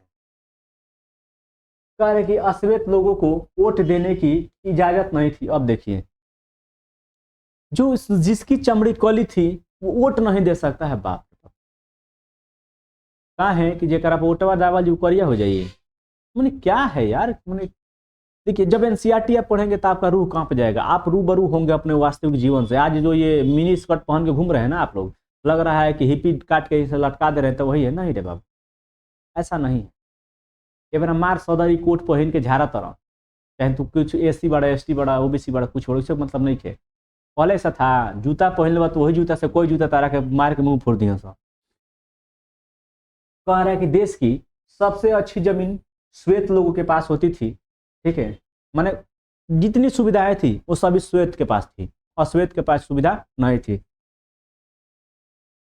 हाँ, कह रहा है कि भारतीयों को श्वेत लोगों के बराबर नहीं माना जाता था। देखा सना दक्षिण अफ्रीका वाला, वही से तो हारे लस, क्रिकेट में हमने से। उनके साथ भेदभाव किया जाता था। दक्षिण पश्चिम हिस्से में एक शहर था। ठीक। सोवेटो, कौन था? सोवेटो, जहां सिर्फ अश्वेत लोग ही रहते थे। तो कहेगा कि दक्षिण अफ्रीका का वो जगह बताइए जहां पे केवल अश्वेत लोग रहते थे। क्या कहेंगे बाबू? सोवेटो। क्या कहेंगे? सोवेटो। हेक्टर पीटरसन वहीं रहता था। अब एक देखो, हेक्टर पीटरसन का एक कहानी थे। हेक्टर पीटरसन कहानी थे, वहां के श्वेत लोग अफ्रीकन भाषा बोलते थे। श्वेत लोग अफ्रीकन भाषा बोलते थे। हेक्टर और उसके दोस्त थे, ठीक है। देखिए, हेक्टर इसी के विरोध में था कि हम लोग भी अफ्रीकन भाषा बोलेंगे। इसी के विरोध करते समय जब हेक्टर के और इनके बीच मुठभेड़ हो गया तो हेक्टर के पास माने हेक्टर को एक गोली लगी और हेक्टर मारा गया। हेक्टर मारा गया, कहानी आपके माने आपके काम का नहीं है, लेकिन सुन लीजिए, ठीक है। वह मारा गया। कौन? हेक्टर मारा गया 16 जून 1976 को। यह घटना है, कह रहा कि अफ्रीकी राष्ट्रीय कांग्रेस और उनके जाने माने नेता नेल्सन मंडेला, नेल्सन मंडेला, यही आपसे पूछेगा नेल्सन मंडेला कहाँ के रहने वाले थे? दक्षिण अफ्रीका, ठीक है। रंग भेद के खिलाफ बहुत लंबे समय तक संघर्ष किया, अंततः 1994 में उन्हें सफलता मिली। तो कहेगा कि बताइए कि दक्षिण अफ्रीका से रंग भेद को कब हटाया गया? तो कहिएगा 1994 में। कह रहे कि सफलता तो मिली, लेकिन दक्षिण अफ्रीका एक लोकतांत्रिक देश भी बना। तो लोकतांत्रिक देश कब बना? 1994 में। यही छोटी छोटी बातें आप लोग याद नहीं करते। हाँ, ठीक है। यही छोटी छोटी बातें आप याद नहीं करते हैं, बाद में कहते हैं कि सर पता ना कहाँ से पूछ रहा, बुझाई धरना एकदम एकदम ऊपर ऊपर से कोई एनसीईआरटी पढ़ा, एकदम भीतर ही जाए, ऊपर ऊपर, ठीक है। अच्छा, कभी आप सोचते हैं कि हम इतना मेहनत क्यों करते हैं आपके लिए? सोचिए, थोड़ा एक बार सोचिएगा, इसमें क्यों करते हैं? क्या रीजन है करने का? ऑफलाइन से अच्छा खासा कमा ही लेते हैं, ऐसा नहीं है। अब पढ़ाने के और भी जरिया है। हम कहते हैं कि हम किसी के बंधक में रह के, किसी के पेड कोर्स में आके पढ़ाने से अच्छा है कि हमारे पास जो ज्ञान है हम उसको आपको बांट दें, ठीक है। आप कहिएगा सर पैसा लेकर नहीं पढ़ाएंगे। देखिए, समय बहुत बलवान होता है, समय के अनुसार क्या होगा हम ये नहीं कह सकते हैं, लेकिन ये जरूर कहेंगे कि यदि मैं ऑनलाइन पैसा लेकर पढ़ाना चालू किया तो ऑफलाइन कोचिंग जो चलाएंगे एकदम फ्री चलाएंगे, एकदम फ्री सेवा, ठीक है।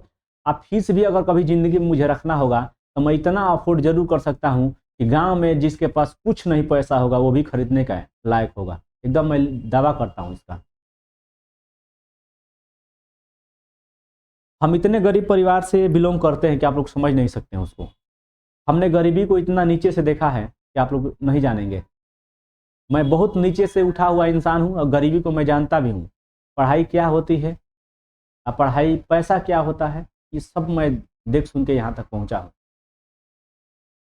आप लोग सोचेंगे कि बहुत ज़्यादा ऑनलाइन पढ़ा रही हैं, सब ले रहे हैं, ठीक, तो बहुत सारे सर अमीर होंगे, लेकिन ऐसी कोई बात नहीं है। चलिए कभी किसी दिन चर्चा होगी हमारे भी जीवनी पे। कह रहे कि भागीदारी क्या है? अच्छा, भागीदारी क्या हो सकती है? भागीदारी तो यही हो सकती है ना बाबू की हम कभी किसी काम को मिल के बात कर वही हमारी भागीदारी हो जाएगी। क्या हो जाएगी? भागीदारी वही हो जाएगी। क्या हो जाएगी? भागीदारी वही हो जाएगी। कह रहे कि हमारे यहाँ नियमित रूप से चुनाव क्यों होते हैं? नियमित रूप से चुनाव इसलिए होते हैं क्योंकि उसमें विभिन्न प्रकार के लोग, एसी, एसटी, जनरल, ओबीसी, सभी के सभी लोग उसमें भाग लें, अपने हिसाब से किसी सरकार को बनाएं। क्योंकि एक वोट ही ऐसा ताकत है कि राति में प्रधान के सवेरे पता चले कि फलाना प्रधान हट गुना, फलाना प्रधान हट गुना, ये सबके पास पावर होती है। हमारे गांव में कुछ ऐसे लोग, चुनिंदे लोग हैं कि जो वोट के समय जब उनसे बात करते हैं तो लगता है कि प्रधानमंत्री हैं वो लोग, प्रधानमंत्री से बात करें, ऐसे ऐसे बिहेवियर करते हैं। लेकिन चलिए कोई दिक्कत नहीं है। कह रहे कि सभी सरकारों को एक निश्चित समय के लिए चुना जाता है। सही बात है। कितना साल खाती? 5 साल खाती। भारत में तो 5 साल खाती चुना जाता है। भारत में 5 साल के लिए निश्चित सरकार को चुना जाता है, क्योंकि अगर एक बार प्रधान बन गए तो जितना लूटना है लूट लीजिए 5 साल में, क्योंकि अगली बार जनता आपके खिलाफ होगी, आपको हराने के लिए कोई प्रयास छोड़ेगी नहीं। फिर आप क्या हो जाएंगे? धनी राम से क्या हो जाएंगे? फकीर राम। कमाए के बाद कमा लो, कमाइल पैसा रखल उठत देरी ना लगेला, आ पैसा पे को घमंड तो करही के नहीं। भारत में यह अवधि 5 वर्ष की है। एक बार चुने जाने के बाद सरकार 5 वर्ष तक सत्ता में रहती है। सरकार का फिर से सत्ता में बने रहना तभी संभव है जब वो लोगों को कुछ पिलाएगी, खिलाएगी, ठीक है, चटाएगी, तभी वो सरकार में, सत्ता में आ सकती है। अन्यथा एक और भी उपाय है, लोगों के बीच अगर वो अच्छा काम किया है तो लोग उसे जिता देंगे, नहीं तो दारू पिला के जिता देंगे। दूसरा ऑप्शन क्या है, गांव में क्या चलता है, दारू मुर्गा मिलेगा, ठीक है, वोट जाके देना है, और जीतने के बाद वही प्रधान क्या करता है कि लतियाता है, क्या करता है, लतियाता है। तो लोग कहते हैं कि प्रधानवा सुन नहीं रहा है, अरे सुनेगा क्यों नहीं, अगर तुम 1 रुपया नहीं लेगा, उसको अच्छे मन से अगर उसको जिताएगा तू, तो भी जब जानता है कि निस्वार्थ भाव से तू उसके साथ है, तो जीतने के बाद वो तुम्हारा काम क्यों नहीं करेगा। लेकिन पहले से तुम लोग प्रधान को इतना ना चूस लेता है, इतना ना चूस लेता है कि पहले जीतने के बाद वो सोचता है कि जितना हमारा खेत बाड़ी मेहरारू का गहना हेन तेन धइल बा, पहले ओके छोड़ाएगा ना रे, तब ना तुमको देखेगा। ये नहीं सोचते हो तुम लोग। विवादों का समाधान क्या हो सकता है, अपने माया की कहानी में पढ़ा है कि कैसे विवादों या समस्याओं का समाधान किया जा सकता है। कई बार हिंसा का प्रयोग किया जाता है। देखो कह रहा है कि विवाद तब उभरता है जब विभिन्न संस्कृति या धर्मों, क्षेत्रों और आर्थिक पृष्ठभूमि के लोग एक दूसरे के साथ तालमेल नहीं बिठा पाते। सही बात है, हम कहेंगे हिंदू हैं जय हनुमान जय श्री राम, तो बगला में वो मुस्लिम कही हे अल्लाह अकबर, तो ओकर बतिया अगर हमके बर्दाश्त ना हो या हमार बतिया अगर ओके बर्दाश्त ना हुई, तो वही जो क्या हो जाए, घमासान युद्ध, घमासान युद्ध। कह रहा है कि नदियां भी कई बार विवाद का कारण बनती है। सही बात है, नदियां भी कई बार विवाद का कारण बनती है, जैसे कि कावेरी नदी का बात आप सुनने होंगे, कर्नाटक और तमिलनाडु में इसके पानी के बंटवारा को लेकर क्या चलता रहता है, लाफड़ा। अगर विभिन्न देशों की मैं बात कर दूं तो पाकिस्तान के साथ भी हमारा विवाद चलता है, जिसका समझौता सिंधु जल समझौता के नाम से 1960 में जाना जाता था, जो विश्व बैंक ने कराया था। ठीक है, यही कहानी है कि नदियां किसके किसके बीच झगड़ा चलता है, तो यहीं से नोट कर लीजिएगा आप लोग। ठीक है, उदाहरण के लिए क्या ले लेंगे, कर्नाटक और तमिलनाडु के बीच, कर्नाटक और तमिलनाडु के बीच कावेरी नदी जल विवाद को लेकर विवाद है, कावेरी के जल के बंटवारा को लेकर विवाद है, किसके किसके बीच, तो कह दीजिएगा सर तमिलनाडु और कर्नाटक। ठीक है, इस पर कुछ बांध बने हैं, तमिलनाडु में मेटूर बांध, आपसे कहा जाएगा कि मेटूर बांध कहाँ बना है, तमिलनाडु में, कहेगा किस नदी पर है, तो कावेरी नदी पर। किस नदी पर है, कावेरी नदी पर, इसको लिख लीजिएगा। ठीक है,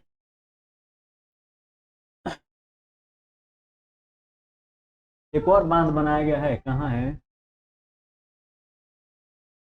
हाँ, दोनों बांध एक ही नदी पर बने हुए हैं, कर्नाटक का कृष्णा राज कृष्णा राजा सागर, कृष्णा राजा सागर, कहेगा कि कहाँ बना है, किस राज्य में, तो कहेगा कर्नाटक में, क्यों ना नदी पर बना, कावेरी पर, तो कृष्ण नदी भी है कर्नाटक में, तो याद रखिएगा ये कृष्ण नदी कहाँ बनी है, कर्नाटक में। सॉरी, कृष्णा नदी पर न बनी, कहाँ बनी है बाबू, तो कावेरी पर। ठीक है, कि ऊपरी छोर पर है, और तमिलनाडु का मेटूर बांध नदी के निचली छोर पर है। आप लोग जानते हैं, अगर मैं भारत का नक्शा आपको बना के दिखाऊं तो यहाँ कर्नाटक है और यहाँ क्या है, तमिलनाडु। तो पूरा अगर ये पनिया रोक लेगा तो इसको पानी मिलेगा, नहीं ना मिलेगा। तो यही कारण है कि विवाद है। मान लो कि बरखा का पानी पूरा ज्यादा आ गया तो कई बार छोड़ दिया, तो तमिलनाडु पता चला कि बह के बंगाल के खाड़ी में चला गया, इसी को लेकर बहुत विवाद चलता है। ठीक है, कह रहे कि समानता एवं न्याय, समानता और न्याय क्या होता है, तो कह रहा कि लोकतांत्रिक सरकार के मुख्य विचारों में से एक है उसका न्याय एवं समानता के प्रति वचनबद्ध होना। न्याय एवं समानता को एक दूसरे से अलग नहीं किया जा सकता है, न्याय के साथ साथ समानता रहती है, समानता के साथ साथ न्याय रहता है। आपको लिखना नहीं है, आपको केवल समझते चलना है। जैसे कह रहे कि अस्पृश्यता यानी छुआछूत, अस्पृश्यता यानी छुआछूत आर्टिकल नंबर 17, आर्टिकल नंबर 17 में दिया गया है कि प्रथा पर अब कानून द्वारा रोक लगा दी गई है। सही बात है। समानता का मतलब होता है सभी के साथ समान व्यवहार करना। अगर छुआछूत मान ले बाबू, छुआछूत अगर हम और आपके बीच छुआछूत चल रहा है, छुआछूत चल रहा है, तो साफ सुनिए कि समानता रहा कहाँ। इसको कानून बनाने के लिए, कानून जब बनते हैं तो उसी को न्याय कहते हैं, तो न्याय के प्रति से खत्म कर दिया गया है। लंबे समय तक दलित लोगों को शिक्षा, स्वास्थ्य एवं यातायात की सुविधाओं से वंचित रखा गया। पहले हालात यह थी कि उन्हें सार्वजनिक मंदिरों में घुसने, सार्वजनिक कुओं पर पानी पीने, सार्वजनिक स्कूल में बैठने, ठीक है, ये सब क्या था, वैन था, लेकिन धीरे धीरे हटा दिया गया, धीरे धीरे हटा दिया गया। पर क्या अध्याय 5, अध्याय 5 पंचायती राज क्या है, पंचायती राज क्या था आप लोग जानते हैं। देखिए चित्र है, क्या है, चित्र है, पंचायती राज का एक चित्र है। ठीक है, 4-5 लोग मुखिया बैठे हैं, गांव के लोग भी बैठ गए, गांव के लोग बैठ गए हैं। देखला से लगा था कि मैं ही पाती में बैठल बन सा पूरी खाए खाती, नहीं दिख रहा है कि पूरी इधर से एक पतल चला दो, इधर से एक पतल चला दो, हो गया सिंपल बात। चलिए हाँ देखिए, कर ग्राम सभा एक पंचायत के क्षेत्र में रहने वाले सभी वयस्कों की सभा होती है। तो कहेगा ग्राम सभा होती है डैश डैश डैश, आप 5 वो ऑप्शन दे देगा और झूला जाएगा। तो आप लोग, तो ग्राम सभा एक पंचायत के क्षेत्र में रहने वाले सभी वयस्कों की सभा होती है। वयस्क 18 वर्ष। कर ग्राम सभा एक पंचायत के क्षेत्र में रहने वाले सभी वयस्कों की एक सभा होती है। हो सकता है कि उसमें सिर्फ एक गांव हो या एक से ज्यादा। कहेगा कि क्या, याद रख क्या, जो ये आप ग्राम सभा होता है उसमें एक ही गांव होता है। तो कहे कि नहीं, एक से अधिक भी हो सकता है, एक भी हो सकता है, अधिकतम 5 हो सकता है। ठीक है, कह कि जैसे कि इस उदाहरण में दिया गया है कि राज्यों में हर गांव की ग्राम सभा की बैठक अलग अलग होती है। कोई भी व्यक्ति जिसकी उम्र 18 वर्ष या उससे ज्यादा हो, जिसे वोट देने का अधिकार प्राप्त हो और जिसका नाम गांव की मतदाता सूची में हो, वह ग्राम सभा का सदस्य होता है। तो कहे ग्राम सभा का सदस्य बनने के लिए न्यूनतम उम्र कितना चाहिए? तो कहिएगा सर 18 वर्ष। ठीक, प्रधान बने खातिर 21 वर्ष, 21 वर्ष। इस बात को समझिएगा ध्यान से। पढ़ाने का मेन मकसद यही है कि कम से कम ध्यान पूर्वक एक बार देख लीजिए। अच्छा, खूब पढ़ाएंगे तो कितना घंटा पढ़ाएंगे? 2 घंटा इसको खत्म करेंगे। ठीक है, 2 घंटा माने कुल मिला के 8 दूनी के 16 घंटा। ये माने 2 2 4 2 6 6 छतरी 18 छतरी 18 18 घंटा आपको पूरा पढ़ाएंगे। यार तुम्हारा अगर मैं 18 घंटा ले रहा हूँ तो जिंदगी ले रहा हूँ। 18 घंटा में जिंदगी तो ले नहीं रहा हूँ। उधर सुनाई दे रहा था, 18 घंटा में जिंदगी तो ले नहीं रहा हूँ। 18 घंटा दीजिए, उसके बाद आप किसी से भी वार्तालाप करिए, आपका नॉलेज क्या होगा आप खुद जान जाइएगा। ठीक है, कह रहा है कि ग्राम पंचायत, कह रहा है कि ग्राम पंचायत कई वार्डों, याद रखिएगा ग्राम पंचायत किससे मिलकर बनी होती है? कई वार्ड क्षेत्रों में बटी हुई होती है। ये नोट करके लिए, एक ग्राम पंचायत क्या होती है? कई वार्डों में बटी होती है। प्रत्येक वार्ड अपना एक प्रतिनिधि चुनता है। प्रत्येक वार्ड अपना एक क्या चुनता है? प्रतिनिधि चुनता है, जो वार्ड पंच के नाम से जाना जाता है। तो कहेगा कि वार्ड पंच के नाम से किसे जाना जाता है? तो कहिएगा वार्ड से जीत के आए हुए लोगों को, वार्ड से जीत के आए हुए। मेंबर का नाम सुना है कि नहीं सुना है आप लोग? मेंबर नाम सुना है? मेंबर वही होता है इसके साथ पंचायत क्षेत्र के लोग मिलकर सरपंच को चुनते हैं। क्या चुनते हैं? सरपंच को चुनते हैं। जो पंचायत का मुखिया होता है, या अरे बहुत बढ़िया है, इसको ध्यान से पढ़ो। जो पंचायत का मुखिया होता है, वार्ड पंच और सरपंच मिलकर ग्राम पंचायत का गठन 5 साल के लिए करते हैं। तो कहेगा ग्राम पंचायत का गठन कौन कौन मिलकर करते हैं? इसमें लिखा गया है फलाना फलाना फलनिया। इसको क्या करना है? तुमको नोट करके रखना है, नहीं तो इसी में गड़बड़ा जाएगा। ठीक है, पर ग्राम पंचायत का एक सचिव होता है। क्या होता है? सचिव। एक पंचायत आया था वेब सीरीज, जिसको देखिएगा, सचिव जी उसमें है, सचिव जी उसमें है। तो सचिव का जो नियुक्ति होता है वो सदस्य नहीं करते हैं, उसको सरकार नियुक्त करती है। कौन करती है? सरकार। तो क्या कहेंगे? जो ग्राम सभा का भी सचिव होता है, ग्राम सभा का भी सचिव होता है, सचिव का चुनाव नहीं होता है। यही कहेगा कि सचिव को कौन चुनता है? तो याद रखिएगा सरकार नहीं होता है, उसकी सरकार द्वारा नियुक्ति की जाती है। तो सरकार द्वारा नियुक्ति किसकी होती है? तो कहिएगा सचिव का। किसका होती है? सचिव का। ग्राम सभा एक ग्राम पंचायत की बैठक बुलाता है। माने ग्राम सभा एवं ग्राम पंचायत की बैठक बुलाना किसका काम है? तो कहेगा सर वो तो काम है किसका? तो सचिव का। तो कहेगा बताइए ग्राम सभा और ग्राम पंचायत की बैठक कौन बुलाता है? तो कहिएगा सचिव साहब। कौन बुलाते हैं? सचिव साहब। और जो भी चर्चा एवं निर्णय हुए हो उनका रिकॉर्ड रखना। तो कहेगा कि मान लीजिए कि ग्राम सभा और पंचायत की दोनों की जो बैठकें बुलाता है सचिव, तो उसमें जो निर्णय होता है उसको क्या करता है? तो उसको रिकॉर्ड के रूप में रख लेता है, रिकॉर्ड के रूप में रख लेता है। ठीक है, ग्राम पंचायत पूरे गांव के लिए हित में निष्पक्ष रूप से काम कर सके, इससे ग्राम सभा की महत्व, इसमें ग्राम सभा की महत्वपूर्ण भूमिका है। ठीक है, ग्राम सभा की बैठक में ग्राम पंचायत इस तरह से ग्राम सभा को चुने हुए प्रतिनिधियों पर नजर रखने और लोगों के प्रति उन्हें जिम्मेदार एवं जवाबदेह बनाने में बहुत ही महत्वपूर्ण भूमिका निभाते हैं। आपके सचिव साहब।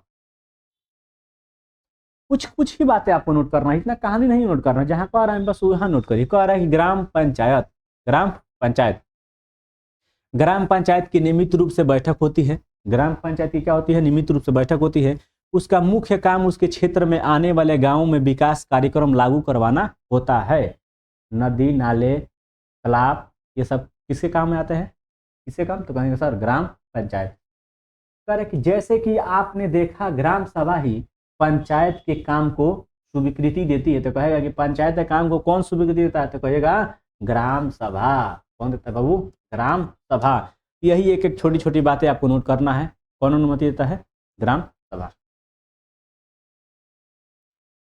ये कुछ बातें हैं। ग्राम पंचायत के काम क्या क्या होते हैं देखिए। हमारा तो पता बा कि गाँव में प्रधानवन के होने के पता कि अनुसूची 11 में, अनुसूची 11 में 29 कार्यकारी विषय दिहल बा, माने 29 काम को काम कर सके न सब। तो हनी के दुइयो कामे पा, घर बनवाव, रास्ता बनवाव, लाइटिंग बनवाव, बस ये 3 गो का है कि 3 गो में प्रॉफिट बा। 3 गो में प्रॉफिट बा। जवन खड़ांजा बा ओकरा पर माटी बिछवा दो, जवन खड़ांजा बा ऊपर माटी बिछवा दो। ई कुल प्रधान के काम हो गल बा आजकल, ठीक बा। अगर मैं यकीन कहूँ तो हमारे गांव में जो प्रधान है, अगर उस पर जांच हो जाए तो मैं लिख के देता हूँ कि 202% गारंटी है कि वो हमेशा हमेशा के लिए जेल चला जाएगा। ठीक है। सड़कों, नालियों, स्कूलों, भवनों, पानी के स्रोतों और अन्य सार्वजनिक उपयोग के भवनों का निर्माण और रख रखाव। स्थानीय कर लगाना और इकट्ठा करना। तो कहेगा कि स्थानीय कर कौन लगाता है? तो याद रखिए ग्राम सभा। ग्राम के लोगों को रोजगार संबंधी सरकारी योजनाओं को लागू करना, यही उसका काम है। काम याद रखिएगा। ग्राम पंचायत की आमदनी के स्रोत। ग्राम पंचायत का आमदनी कहाँ कहाँ से होता है? तो कहेगा देखो घरों और बाजारों पर कर लगाए जाने पर। घर और बाजार पर कर कौन लगाता है? तो ग्राम पंचायत। विभिन्न सरकार के विभागों द्वारा चलाई गई योजनाओं की राशि जो जनपद एवं जिला पंचायत द्वारा आती है। ये नोट करके रखिए, सब नोट कर लीजिए, ठीक है। ये आपको नोट करके सब रखना है। समुदाय के काम के लिए मिलने वाले दान, समुदाय कार्य के मिलने वाले दान जो सरकार भी देती है। कह कि पंचायत के 3 स्तर होते हैं। कौन कौन स्तर? 3। हरदास गांव की ग्राम सभा और ग्राम पंचायत में पढ़ने के बाद आपको समझ में आ ही गया होगा कि पंचायती राज व्यवस्था एक प्रक्रिया है जिसके द्वारा लोग अपनी सरकार में भाग लेते हैं। ग्रामीण क्षेत्र में ग्राम पंचायत होता है, ठीक है। कह कि लोकतांत्रिक सरकार का पहला स्तर होता है पंचायत ग्राम। क्या होता है? पंचायत ग्राम। ध्यान दीजिएगा, ठीक। ग्राम सभा के प्रति जवाबदेह होती है। थोड़ा मिट गया है क्या? लोकतांत्रिक सरकार का पहला स्तर होता है पंचायत। पंचायत ग्राम सभा के प्रति जवाबदेही होती है, यही लिखना है। वेरी वेरी इंपॉर्टेंट लगा के लिख लीजिएगा कि जो पंचायत होती है वो ग्राम सभा के प्रति जवाबदेह होती है। जैसे कि लोकसभा के जो सदस्य होते हैं, हाँ, जो मंत्री होते हैं वो लोकसभा के प्रति जवाबदेह होते हैं, ठीक है। इसी तरीका से पंचायत किसके प्रति होती है? तो ग्राम सभा के प्रति। कह रहा है कि क्योंकि ग्राम सभा के लोग ही उसको चुनते हैं। ग्राम सभा के लोग मिलकर किसको चुनते हैं? पंचायत को। कह रहा है कि पंचायती राज व्यवस्था में लोगों का भागीदारी 2 स्तरों पर होता है, ठीक है। ओह, उधर कटा है, हम भी कहें कहाँ है, नहीं हो रहा है, कट गया है। ग्राम पंचायत के बाद दूसरा स्तर विकास खंड का। पहले क्या आता है? ग्राम पंचायत, उसके बाद आता है विकास खंड मनियर। विकास खंड मनियर का होता है, इसे जनपद पंचायत या पंचायत समिति, जनपद पंचायत या पंचायत समिति कहते हैं, ठीक है, कहते हैं। कह रहा है कि एक पंचायत समिति में कई ग्राम पंचायतें होती है। यही से आपको नोट करना है। नोट ये करना है कि एक पंचायत समिति में कोई ग्राम पंचायतें होती है। यहाँ समिति है, समिति ध्यान दीजिएगा। पंचायत समिति के ऊपर जिला पंचायत या जिला परिषद होती है। पंचायत समिति के ऊपर क्या होती है? जिला परिषद या जिला पंचायत या जिला परिषद होती है। यह तीसरा स्तर होता है जिला परिषद के एक जिले का। मैंने पहले ग्राम सभा, फिर पंचायत, तो ग्राम सभा, ठीक, उसके बाद विकास खंड, ठीक है, और उसके बाद जिला। यानी कितने स्तरीय? 3। मैंने भारत में पंचायती राज कितने स्तर पर लागू किए गए हैं? 3 स्तरीय, ठीक है। ये तीनों बात आपको याद करके रखना है। स्तर पर विकास योजनाएं बनाती है। पंचायत समिति की मदद से जिला परिषद सभी पंचायतों में आवंटित राशि के वितरण की व्यवस्था करती है। माना जिला परिषद ही तय करते हैं कि किसको कितना पैसा देना है, किसको कितना पैसा नहीं देना है। अब समाप्ति की ओर आ रहे हैं। और गांव का प्रशासन क्या होता है? तो गांव का प्रशासन सुन लीजिए, डायरेक्ट आपको बताते हैं गांव का प्रशासन कौन चलाता है। तो गांव का प्रशासन चलाने का मेन कार्य होता है बाबू आपके थाना का। आपके थाना का जो आपके शहर के आसपास थाना होगा, जो आपके शहर के आसपास थाना होगा, वही क्या करेगा? चलाता होगा। ठीक है, तो गांव का प्रशासन कौन चलाता है? तो कहेंगे सर थाना। देखिए दो भाई हैं, ठीक है, ये दो गांव के मुखिया हैं, दोनों आपस में झगड़ा कर रहे हैं, मारापीटी कर रहे हैं, तो हमारा ले लिया है। ठीक है, गांव में अधिकतर झगड़ा कैसे होता है? डांड काट, मेड़, खेत के मेड़ काट देंगे तो झगड़ा एकदम जोरों शोरों से चलेगा। जैसे कि आपस में लड़ रहे हैं, एक ने एक को कपार मार के फोड़ दिया। वो जब जाएगा, ये कहानी है इसी का सुना रहे, जब वो जाएगा थाना में लिखवाने तो थानादार वहाँ सिपाही क्या करता है? थानेदार इसका रिपोर्ट नहीं लिखता है। रिपोर्ट नहीं लिखता है तो बहुत सारे गांव भी कहते हैं कि, गांव के सदस्य भी कहते हैं कि सर ये सही बात है, इसको ये फलाना ने मारा है, बहुत मार मारा है, मारे कबार फाड़ दिया है। ठीक है, आपको रिपोर्ट लिखना चाहिए। लेकिन इसी तरीका से बहुत दबाव देने के बाद रिपोर्ट थानेदार लिखता है, उस पर कार्रवाई करता है। तो गाँव का प्रशासन कौन चलाता है? तो कहिएगा सर थाना। पुलिस थाने का क्षेत्र कह रहा है कि थाने के रास्ते में एक पड़ोसी पूछा क्यों ना हम थोड़ा और पैसा खर्च करके शहर के बड़े थाने चले, मैंने मारा पीटी भइल तब के। मोहन ने समझाया कि बात पैसे की नहीं है, हम इसी थाने में अपना मामला दर्ज करवा सकते हैं क्योंकि यह हमारा गांव इसी के अंतर्गत आता है। जैसे मैं कहने का मतलब ये था कि उसको ये पता था कि अगर मान लीजिए कि आपका गांव में लड़ाई हुआ है, तो आप जिस थाने के अंतर्गत आपका गांव आया है, उसी थाने की पुलिस, आप उसी के थाने में जाके आप रिपोर्ट लिखवा सकते हैं। अगर मान लीजिए हुआ है झगड़ा कहीं और, जाके लिखवा रहे हैं कहीं और, तो रिपोर्ट आपका नहीं लिखेगा। लेकिन हाँ, कहीं मान लीजिए कि आप गाँव किसी गाँव के हैं, लेकिन यदि जिस क्षेत्र में आप झगड़ा किए हैं वो क्षेत्र जिस थाने के अंतर्गत आता है, रिपोर्ट वहीं लिखवाना है। सपोज मान लीजिए कि आप बलिया के हैं, सिकंदरपुर में गए, वहीं आपको कोई किसी ने मार दिया, तो आपको रिपोर्ट वहीं लिखवाना होगा। ठीक है, FIR वहीं देना होगा। तो वही जब थानेदार जब नहीं लिखता है रिपोर्ट, तो वही कहता है एक आदमी कि क्यों ना और पैसा जुटा के चला जाए बलिया थाना में ना लिखवाने। तो वही एक आदमी समझाता है कि नहीं, तू इस गांव के अंतर्गत आता है, तुम्हारा नाम यही लिखवाना पड़ेगा, FIR तुम्हारा यही नोट होगा। यही समझाना चाह रहा था तभी से वो। ठीक है, कह रहा है कि पुलिस थाने, कह रहा है कि हर पुलिस थाने का एक कार्य क्षेत्र होता है। क्या होता है? कार्य क्षेत्र होता है जो उसके नियंत्रण में रहता है। लोग उस क्षेत्र में हुई चोरी, दुर्घटना, मारपीट, झगड़े आदि की रपट, अगर गौवा में कोई कह देता है रपट, तो हम लोग हंसते हैं उस पर कि इसको बोलने नहीं आता है, उसको तमीज नहीं है, उसको प्रश्न मतलब उच्चारण करने के लिए क्षमता नहीं है। लेकिन यहाँ NCERT में रपट लिखा है, इस पर तो कोई नहीं हंसेगा। रिपोर्ट होता है ना, रपट लिखा है, NCERT है बबुआ, तनी पढ़ा कर तू लोग भी। उसी थाने में लिखवा सकते हैं। यह वहाँ के थानेदार की जिम्मेदारी होती है कि वह लोगों से घटना के बारे में पूछताछ करे, जांच पड़ताल करे और अपने कार्य के क्षेत्र में मामला को कार्रवाई करे। लेकिन ये जाके थाना पैसा दो, तमाशा देखो, तार का पार फूटल बा, तारा के बोनो करिए सब, मरबो करिए सब, अगर पार्टी बरियार में पैसा देवली सामने वाली के। ठीक बा, कह कि राजस्व विभाग का काम क्या होता है? राजस्व विभाग पैसा रुपया क्या होता है? आपने पढ़ा कि मोहन और रघु में खेत की मोड़ को लेकर जबरदस्त लड़ाई हुई। क्या ऐसा कोई तरीका नहीं था जिससे वह अपना मामला शांतिपूर्वक सुलझा लेते? क्या कोई ऐसा अभिलेख यानी रिकॉर्ड होते हैं जिनसे यह पता चले? हाँ होते हैं, लेखपाल बुला लेते हैं। क्या बुलाते हैं? लेखपाल। क्या बुलाएंगे? लेखपाल। लेखपाल बहुत होशियार होता है, तोहरों से पैसा ली आ तहर पट्टीदारों से पैसा ली आ तोहरे खेतवा आपस में बांट के चल जाएगी। इसीलिए कहानी सुनाया जाता है बंदर और बिलाई की, शायद आप लोग देखे होंगे नहीं। चलिए, कह रहा है कि जमीन को नापना और उसका रिकॉर्ड रखना पटवारी का काम है। जमीन का कौन रख रखाव करता है? पटवारी। नोट कर लीजिए कौन? हाँ, लेखपाल। बबुआ लेखपाल का जब तू लोग पेपर देगा ना, ओह अरे इतना पूछता है ना, इतना पूछता है, कंफ्यूज आ जाएगा कि कितना पूछता है। मुख्य काम होता है, किसका काम होता है? पटवारी का। अलग अलग राज्यों में इसको अलग अलग नाम से जाना जाता है। नाम सुन लीजिए, कहीं पटवारी, कहीं लेखपाल, कहीं कर्मचारी, कहीं ग्रामीण अधिकारी, ठीक है, कहीं कानूनगो कहते हैं। ये सब लेखपाल का नाम है, नोट करके रख लीजिएगा, क्योंकि इसमें से परवाची शब्द में कोई अलग शब्द भी दे देगा आपको परेशान करने के लिए, ठीक है।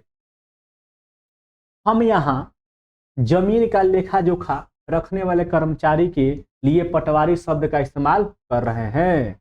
चलिए करते हैं तो करने दीजिए, क्या दिक्कत है। कह रहा है कि प्रत्येक पटवारी कुछ गांवों के लिए जिम्मेदार होता है।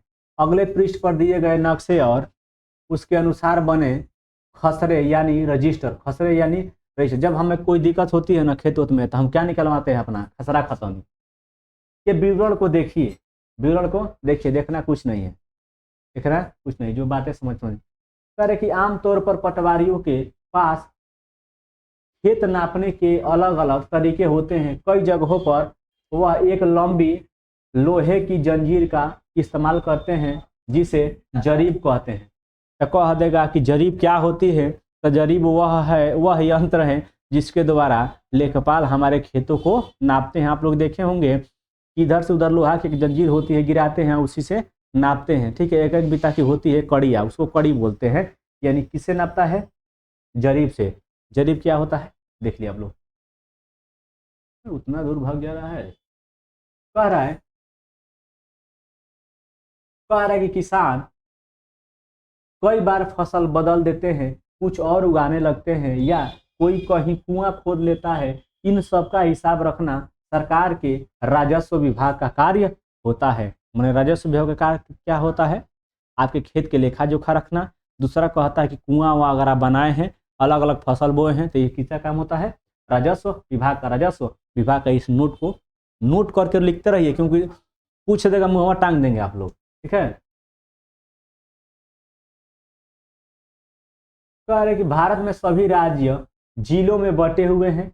जमीन से जुड़े मामलों की व्यवस्था के लिए इन जिले को और भी छोटे खंडों में बांट दिया जाता है। जिले के उपखंडों को कई नामों से जाना जाता है, जैसे तहसील, नाम सुने हैं, तालुका, क्या है, तालुका इत्यादि। सबसे ऊपर जिला अधिकारी होता है। अब यहीं से आपका बात, यहीं आपसे नोट करना होता है कि सबसे ऊपर क्या होता है, जिला अधिकारी होता है, और उसके नीचे तहसीलदार होता है। तहसीलदार आपके तहसील में बैठता है। कहाँ बैठता है, कहाँ बैठता है, तहसील में बैठता है, ठीक है। कह रहा है कि वे पटवारी के काम का निरीक्षण करते हैं। क्या करते हैं, पटवारी जो होता है लेखपाल, उसके काम का निरीक्षण करते हैं और यह सुनिश्चित करते हैं कि रिकॉर्ड सही ढंग से रखे जा रहे और राजस्व विभिन्न तरह के कर इकट्ठा होता रहे। वह यह भी देखते हैं कि ये सब किसके बारे में पढ़ा रहे हैं, राजस्व विभाग के बारे में। किसके, राजस्व विभाग क्या क्या होता है, उनका यही काम हो, ठीक है। वो अपने रिकॉर्ड की नकल आसानी से मिल जाए। वे विद्यार्थियों को जरूरत पड़ने पर जाति प्रमाण पत्र आदि भी मुहैया कराते हैं। कौन, तहसीलदार। तब पूछा था उत्तर प्रदेश पुलिस सेवा में कि बताओ कि जाति पे या आय पे या निवास पे किसका सिग्नेचर रहता है, तब क्या कहेंगे, तहसीलदार का। किसका कहेंगे, तहसीलदार का। माफ करिए, इसके बारे में पढ़ रहे थे। मतलब राजस्व विभाग के अंतर्गत जो जो अधिकारी आते हैं उनके बारे में पढ़ रहे हैं। तो क्या पढ़ रहे हैं, पहला तहसीलदार। तहसीलदार का क्या काम होता है कि सही तरीका से रिकॉर्ड रखा गया है कि नहीं रखा गया, उसका खेत का बारे में, तो खेत सही तरीके से है कि नहीं है। अगर जरूरत पड़े तो जात आय निवास भी कौन निर्धारित करता है, तो तहसीलदार। कह रहे कि तहसीलदार के दफ्तर में जमीन से जुड़े विवाद के मामले सुने जाते हैं। तो कहे कि बताइए कि जमीन से जुड़े मामले किसके दफ्तर में सुने जाते हैं, आप क्या कहिएगा, कहेगा तहसीलदार। किसके मामले में, तहसीलदार, ठीक है। एक नया कानून आया था, हिंदू अधिनियम कानून, हिंदी अधिनियम कानून 2005। इस कानून के तहत ये कहा गया था कि बेटा और बेटी का बाप के हिस्सा में दोनों का बराबर का हिस्सेदारी होगा। यानी बाप का कोई जमीन है, बाप का कोई जमीन है, तो जितना हक उसके बेटा का होगा उतना हक उसकी बेटी का भी होगा। तो ये कह देगा कि बताइए कि हिंदू अधिनियम कब आया था, 2005 में। नोट कर लीजिएगा।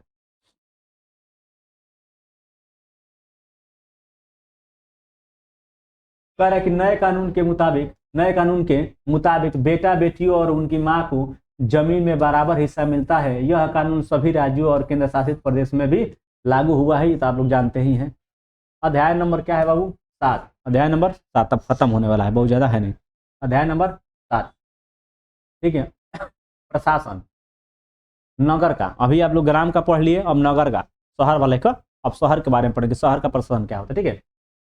चलिए, ये कहानी है, जानते हैं ये कहानी है। ये कहानी क्या है कि कुछ लड़के क्रिकेट खेल रहे थे। क्रिकेट खेलते समय एक लड़के ने जब अपना बॉल मार दिया तो जाके बॉल फूट गया। बॉल फूट गया तो पूछा कि आखिर में बॉल फूटा है तो इसका मैं कुछ पैसा देना चाहता हूँ। क्या देना चाहता हूँ? पैसा। तो ये पैसा किसको लेके जा दूँ? तो यही सब यही मतलब कि आप उसके पास जाइए, इसके पास जाइए, मैं लास्ट में पहुँचते पहुँचते बच्चा पहुँच गया है, यही कहानी है इसमें, ठीक है। इसी के बारे में आपको पढ़ना कह रहा है।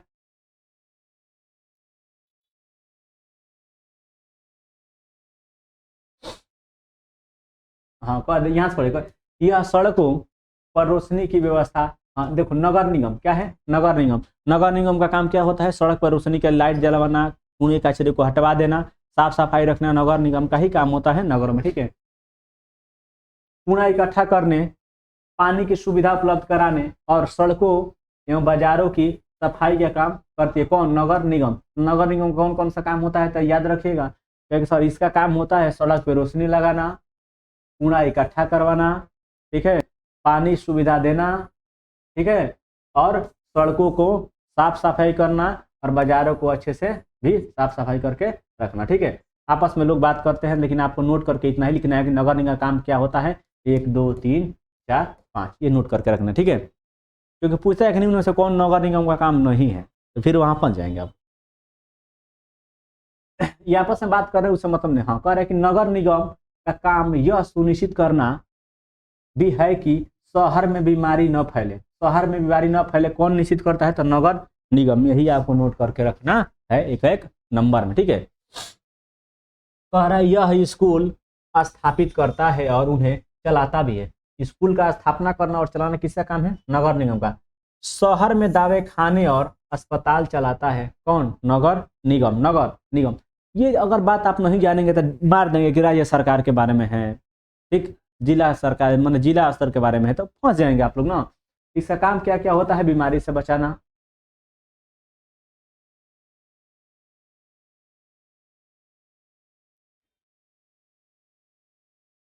हो गया। कह रहे कि बाग बगीचे का रख रखाव भी करता है। कह रहा है कि हमारा पुणे शहर बहुत ही बड़ा शहर है और यहाँ नगर प्रशासन चलाने वाले संस्थान को नगर निगम कहते हैं। नगर निगम कहते हैं। छोटे कस्बों में इसे नगर पालिका कहते हैं। अब समझ में आ गया? आपको पढ़ाए थे एक बार ना कि नगर निगम, नगर पालिका, नगर परिषद क्या कहते हैं। अगर बहुत बड़ा जनसंख्या है, बहुत बहुत ज्यादा जनसंख्या है, 5 लाख से ऊपर, तो कह दिए कि नगर निगम। उससे कम है तो नगर पालिका, एक होगा नगर परिषद। हाँ, निगम, परिषद एवं प्रशासनिक कर्मचारी कौन कौन होते हैं इसके बारे में पढ़ना है। इसके बारे में ये कहानी एक बार पढ़ लीजिए। ये वही लड़का आपस में कहता है कि यास्मीन खाला, मुझे बड़ी उत्सुकता हो रही है कि यह फैसला लेता कौन है कि पार्क कहाँ बनाया जाए। जब आप नगर निगम में काम करती थी तो क्या ऐसे मजेदार निर्णय भी लेने पड़ते थे? रेहाना ने पूछा।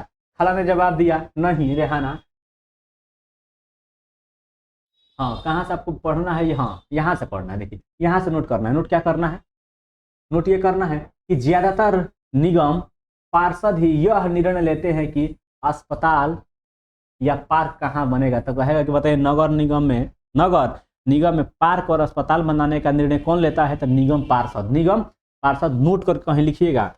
यही जब आप जाते हैं लेखपाल में ना, जब लेखपाल का पेपर देने जाते हैं, अब वहीं जब पूछ देते तो मुंह टांग देते हैं, ये का पूछ लगा, ये क्या पूछ दिया है लग रहा है, लेकिन पूछता वही है जो दिया है एनसीईआरटी में। कह रहे कि शहर को अलग अलग वार्डों में बांटा जाता है और हर वार्ड से एक पार्षद का चुनाव होता है। हर वार्ड से किसका चुनाव होता है? पार्षद का चुनाव होता है। किसका? पार्षद का चुनाव, ठीक है। नगर निगम के कुछ निर्णय ऐसे होते हैं जो सारे शहर को प्रभावित करते हैं। किसको प्रभावित करते हैं? सारे शहर को प्रभावित करते हैं। ऐसे जटिल निर्णय पार्षदों के समूह द्वारा लिए जाते हैं। कुछ पार्षद मिलकर समितियां बनाते हैं। कुछ पार्षद समझ रहे हैं, जैसे गांव में वार्ड होते हैं ना, वार्ड में मेंबर उठते हैं ना, तो ठीक शहर में भी ऐसे ही मेंबर उठते हैं, ठीक है। शहर में ऐसे मेंबर उठते हैं। जिस मेंबर के एरिया में जो काम करवाना होता है यही लिखित देता है, ठीक, नगर अध्यक्ष को ये काम करना है, यहाँ पे ध्यान आपको देना है। कर एक उदाहरण के लिए अगर बिजली के खतरनाक तार लटक कर नीचे आ जाए तो स्थानीय पार्षद बिजली विभाग के अधिकारियों से बात करने में मदद कर सकते हैं। माने कौन करेगा? पार्षद। कौन करेगा? पार्षद। तार टूट जाओ, पार्षद के काम बा।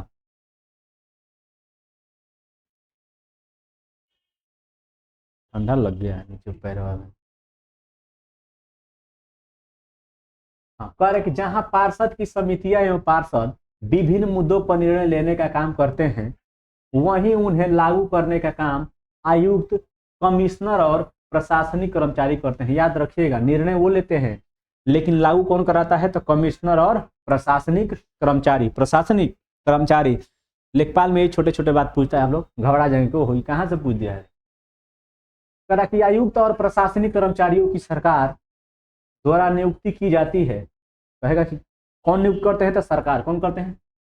जबकि पार्षद निर्वाचित होते हैं। पार्षद को जनता चुनती है। आप लोग जानते हैं कि वार्ड को कौन वोट, वार्ड मेंबर को हम लोग वोट देते हैं। कह रहा है कि 1994 में सूरत में एक भयानक फ्लैग आया था। भयानक फ्लैग आया था। दुनिया भर में सबसे प्रथम अगर स्थान कचरा में था तो किसका था? सूरत का। लेकिन आज अगर देखेंगे, वही कहानियां बता रहे हैं जो लिखा है, आज अगर हम देखेंगे आज के उपलक्ष्य में तो भारत का सबसे साफ शहर की श्रेणी में अगर बड़े स्थानों में देखा जाए तो दूसरा नंबर किसका आता है? किसका आता है? तो क्या कहेंगे? सूरत का। किसका आता है? सूरत का। ठीक है, नहीं कर रहे। आज की तारीख में चंडीगढ़ के बाद भारत के सबसे साफ शहरों में दूसरा स्थान किसका आता है? सूरत का। किसका आता है? सूरत का। हाँ, ग्रामीण क्षेत्र में आजीविका मैंने गांव में कैसे कैसा जीवन चलता है। धान रोपम, धान काटम, खेत बोम में बोम, ठीक, सब्जी लगाएम, सब्जी बेचम, है ना। ये सब किसका है? ग्राम में। तो इसमें बहुत ज़्यादा नहीं पढ़ना है। देखिए ग्राम में क्या आता है, देख ही लेंगे, चित्र आपको दिख रहा होगा, ऐसे ही देता है चित्र। एनसीईआरटी में पूरा क्लीन नहीं देगा। कह रहे कि नागालैंड में, हाँ, क्या होती है? तो नागालैंड में एक सीढ़ी नुमा खेती होती है। तो यहाँ से आपको याद रखना है कि सीढ़ी नुमा खेती कहाँ होती है? नागालैंड में। कहाँ होती है? नागालैंड में। ठीक है, सीढ़ी नुमा का मतलब ये होता है कि ऐसे ऐसे बोलते हैं, ऐसे, ठीक है, ऐसे सीढ़ी की तरह। यहाँ से पानी गिर के यहाँ से पानी, यहाँ से ये पानी यहाँ, ठीक। ये कुछ कहानी है, याद रखना है। कहानी में कह रहा है यह एक गांव है जिसका नाम क्या है? चिजामी। तो कहेगा कि चिजामी गांव कहाँ देखने को मिलता है? तो कहेगा नागालैंड। ठीक है, यह नागालैंड के फेक जिले में है। किस जिले में है? फेक। पूरा फर्जी है का। इस गांव में रहने वाले लोग चौखे संघ समुदाय के हैं। तो कहेगा कि चौखे संघ समुदाय कहाँ देखने को मिलता है? तो क्या कहिएगा बाबू आप? नागालैंड में। नागालैंड में जो सीढ़ी नुमा खेती करते, तो कहेगा कि सीढ़ी नुमा खेती बताइए कौन से जाति करते थे? तो कहिएगा कि चौखे संघ। कहाँ करते थे? तो नागालैंड में। ठीक है, इसका मतलब है कि पहाड़ी की ढलाऊ जमीन को छोटे छोटे सपाट टुकड़ों में बांटा जाता है और उस जमीन पर सीढ़ी के रूप में बदल दिया जाता है। अब प्रत्येक सपाट टुकड़े के किनारे देखो, ये नहीं दिख रहा है क्या? अच्छा, थोड़ा सा दिख रहा है, देखेंगे तो देखो, ये देखेंगे तो यही है। ठीक है, चलिए, अरुण और परिवेलन। ये अरुण और परिवेलन आपस में बात करेंगे। कह रहा है कि पुदुपेट कलपट्टू से ज़्यादा दूर नहीं है। यहाँ लोग मछली पकड़ने के लिए अपनी आजीविका चलाते हैं। उनके घर समुद्र के पास हैं तो मछली तो पकड़ेंगे, लेकिन वो ये क्या है? कैटामरैन क्या है? तो कहेगा कि कैटामरैन क्या है? तो कहिएगा सर ये छोटी नाव है जिससे मछली पकड़ा जाता है। क्या पकड़ा जाता है बाबू? मछली पकड़ने के लिए नाव का क्या नाम दिया गया है? कैटामरैन। ग्रामीण क्षेत्र में आजीविका के साधन, जैसे ग्रामीण क्षेत्र में लोग अपनी आय विभिन्न तरीकों से कमाते हैं। कुछ खेती बाड़ी का काम करते हैं और कुछ अन्य काम करके अपनी आजीविका चलाते हैं। खेती में कई तरह के काम शामिल है, जैसे खेत तैयार करना, रोपाई। तो जानते हैं ना आप लोग, गांव के हैं तो इसमें क्या बताना है कि क्या क्या करना है, क्या क्या नहीं करना, छोड़िए। अध्याय नंबर 9, शहरी क्षेत्र में क्या कर सकते हैं? क्या कर देंगे? जलेबी बेचेंगे, ठेला लगाएंगे, सब्जी बेचेंगे, ठीक है, रिक्शा चलाएंगे, टेम्पू चलाएंगे, कपड़ा की दुकान खोल देंगे, कपड़ा की दुकान में रहेंगे, मोबाइल बनाएंगे, विभिन्न प्रकार के है शहर में, आप जानते हैं, तो इसको भी नहीं पढ़ना है। इस चित्र में आप क्या देख रहे हैं? आप पहले ही ग्रामीण क्षेत्र के लोगों के कार्यों के बारे में जान चुके हैं। अब पिछले पाठ में दिए गए इनके बारे में जानेंगे, तो इनके बारे में कुछ नहीं जानना है। यहाँ पे केवल आपको मेंस का आता है, मेंस के बारे में आता है, तो मेंस के बारे में आप लोग थोड़ा भी दिमाग शहर और घूमते हैं तो देख लेंगे कि क्या क्या है, क्या क्या नहीं है। चलिए, वीडियो देखने के लिए बहुत बहुत धन्यवाद। मैं आप लोगों से एक रिक्वेस्ट करूंगा कि आप वीडियो को अच्छे से देखिए। इसके बाद हम आपको ले आएंगे भूगोल या इतिहास, ठीक है, क्लास 6 का। चलिए दोस्त, वीडियो को देखने के लिए बहुत बहुत धन्यवाद। पेपर रद्द हुआ है, 6 महीना टाइम मिला है, खूब जम के पढ़िए। चलिए, आपको फिर अगले वीडियो में मिलते हैं, तब तक के लिए बाय।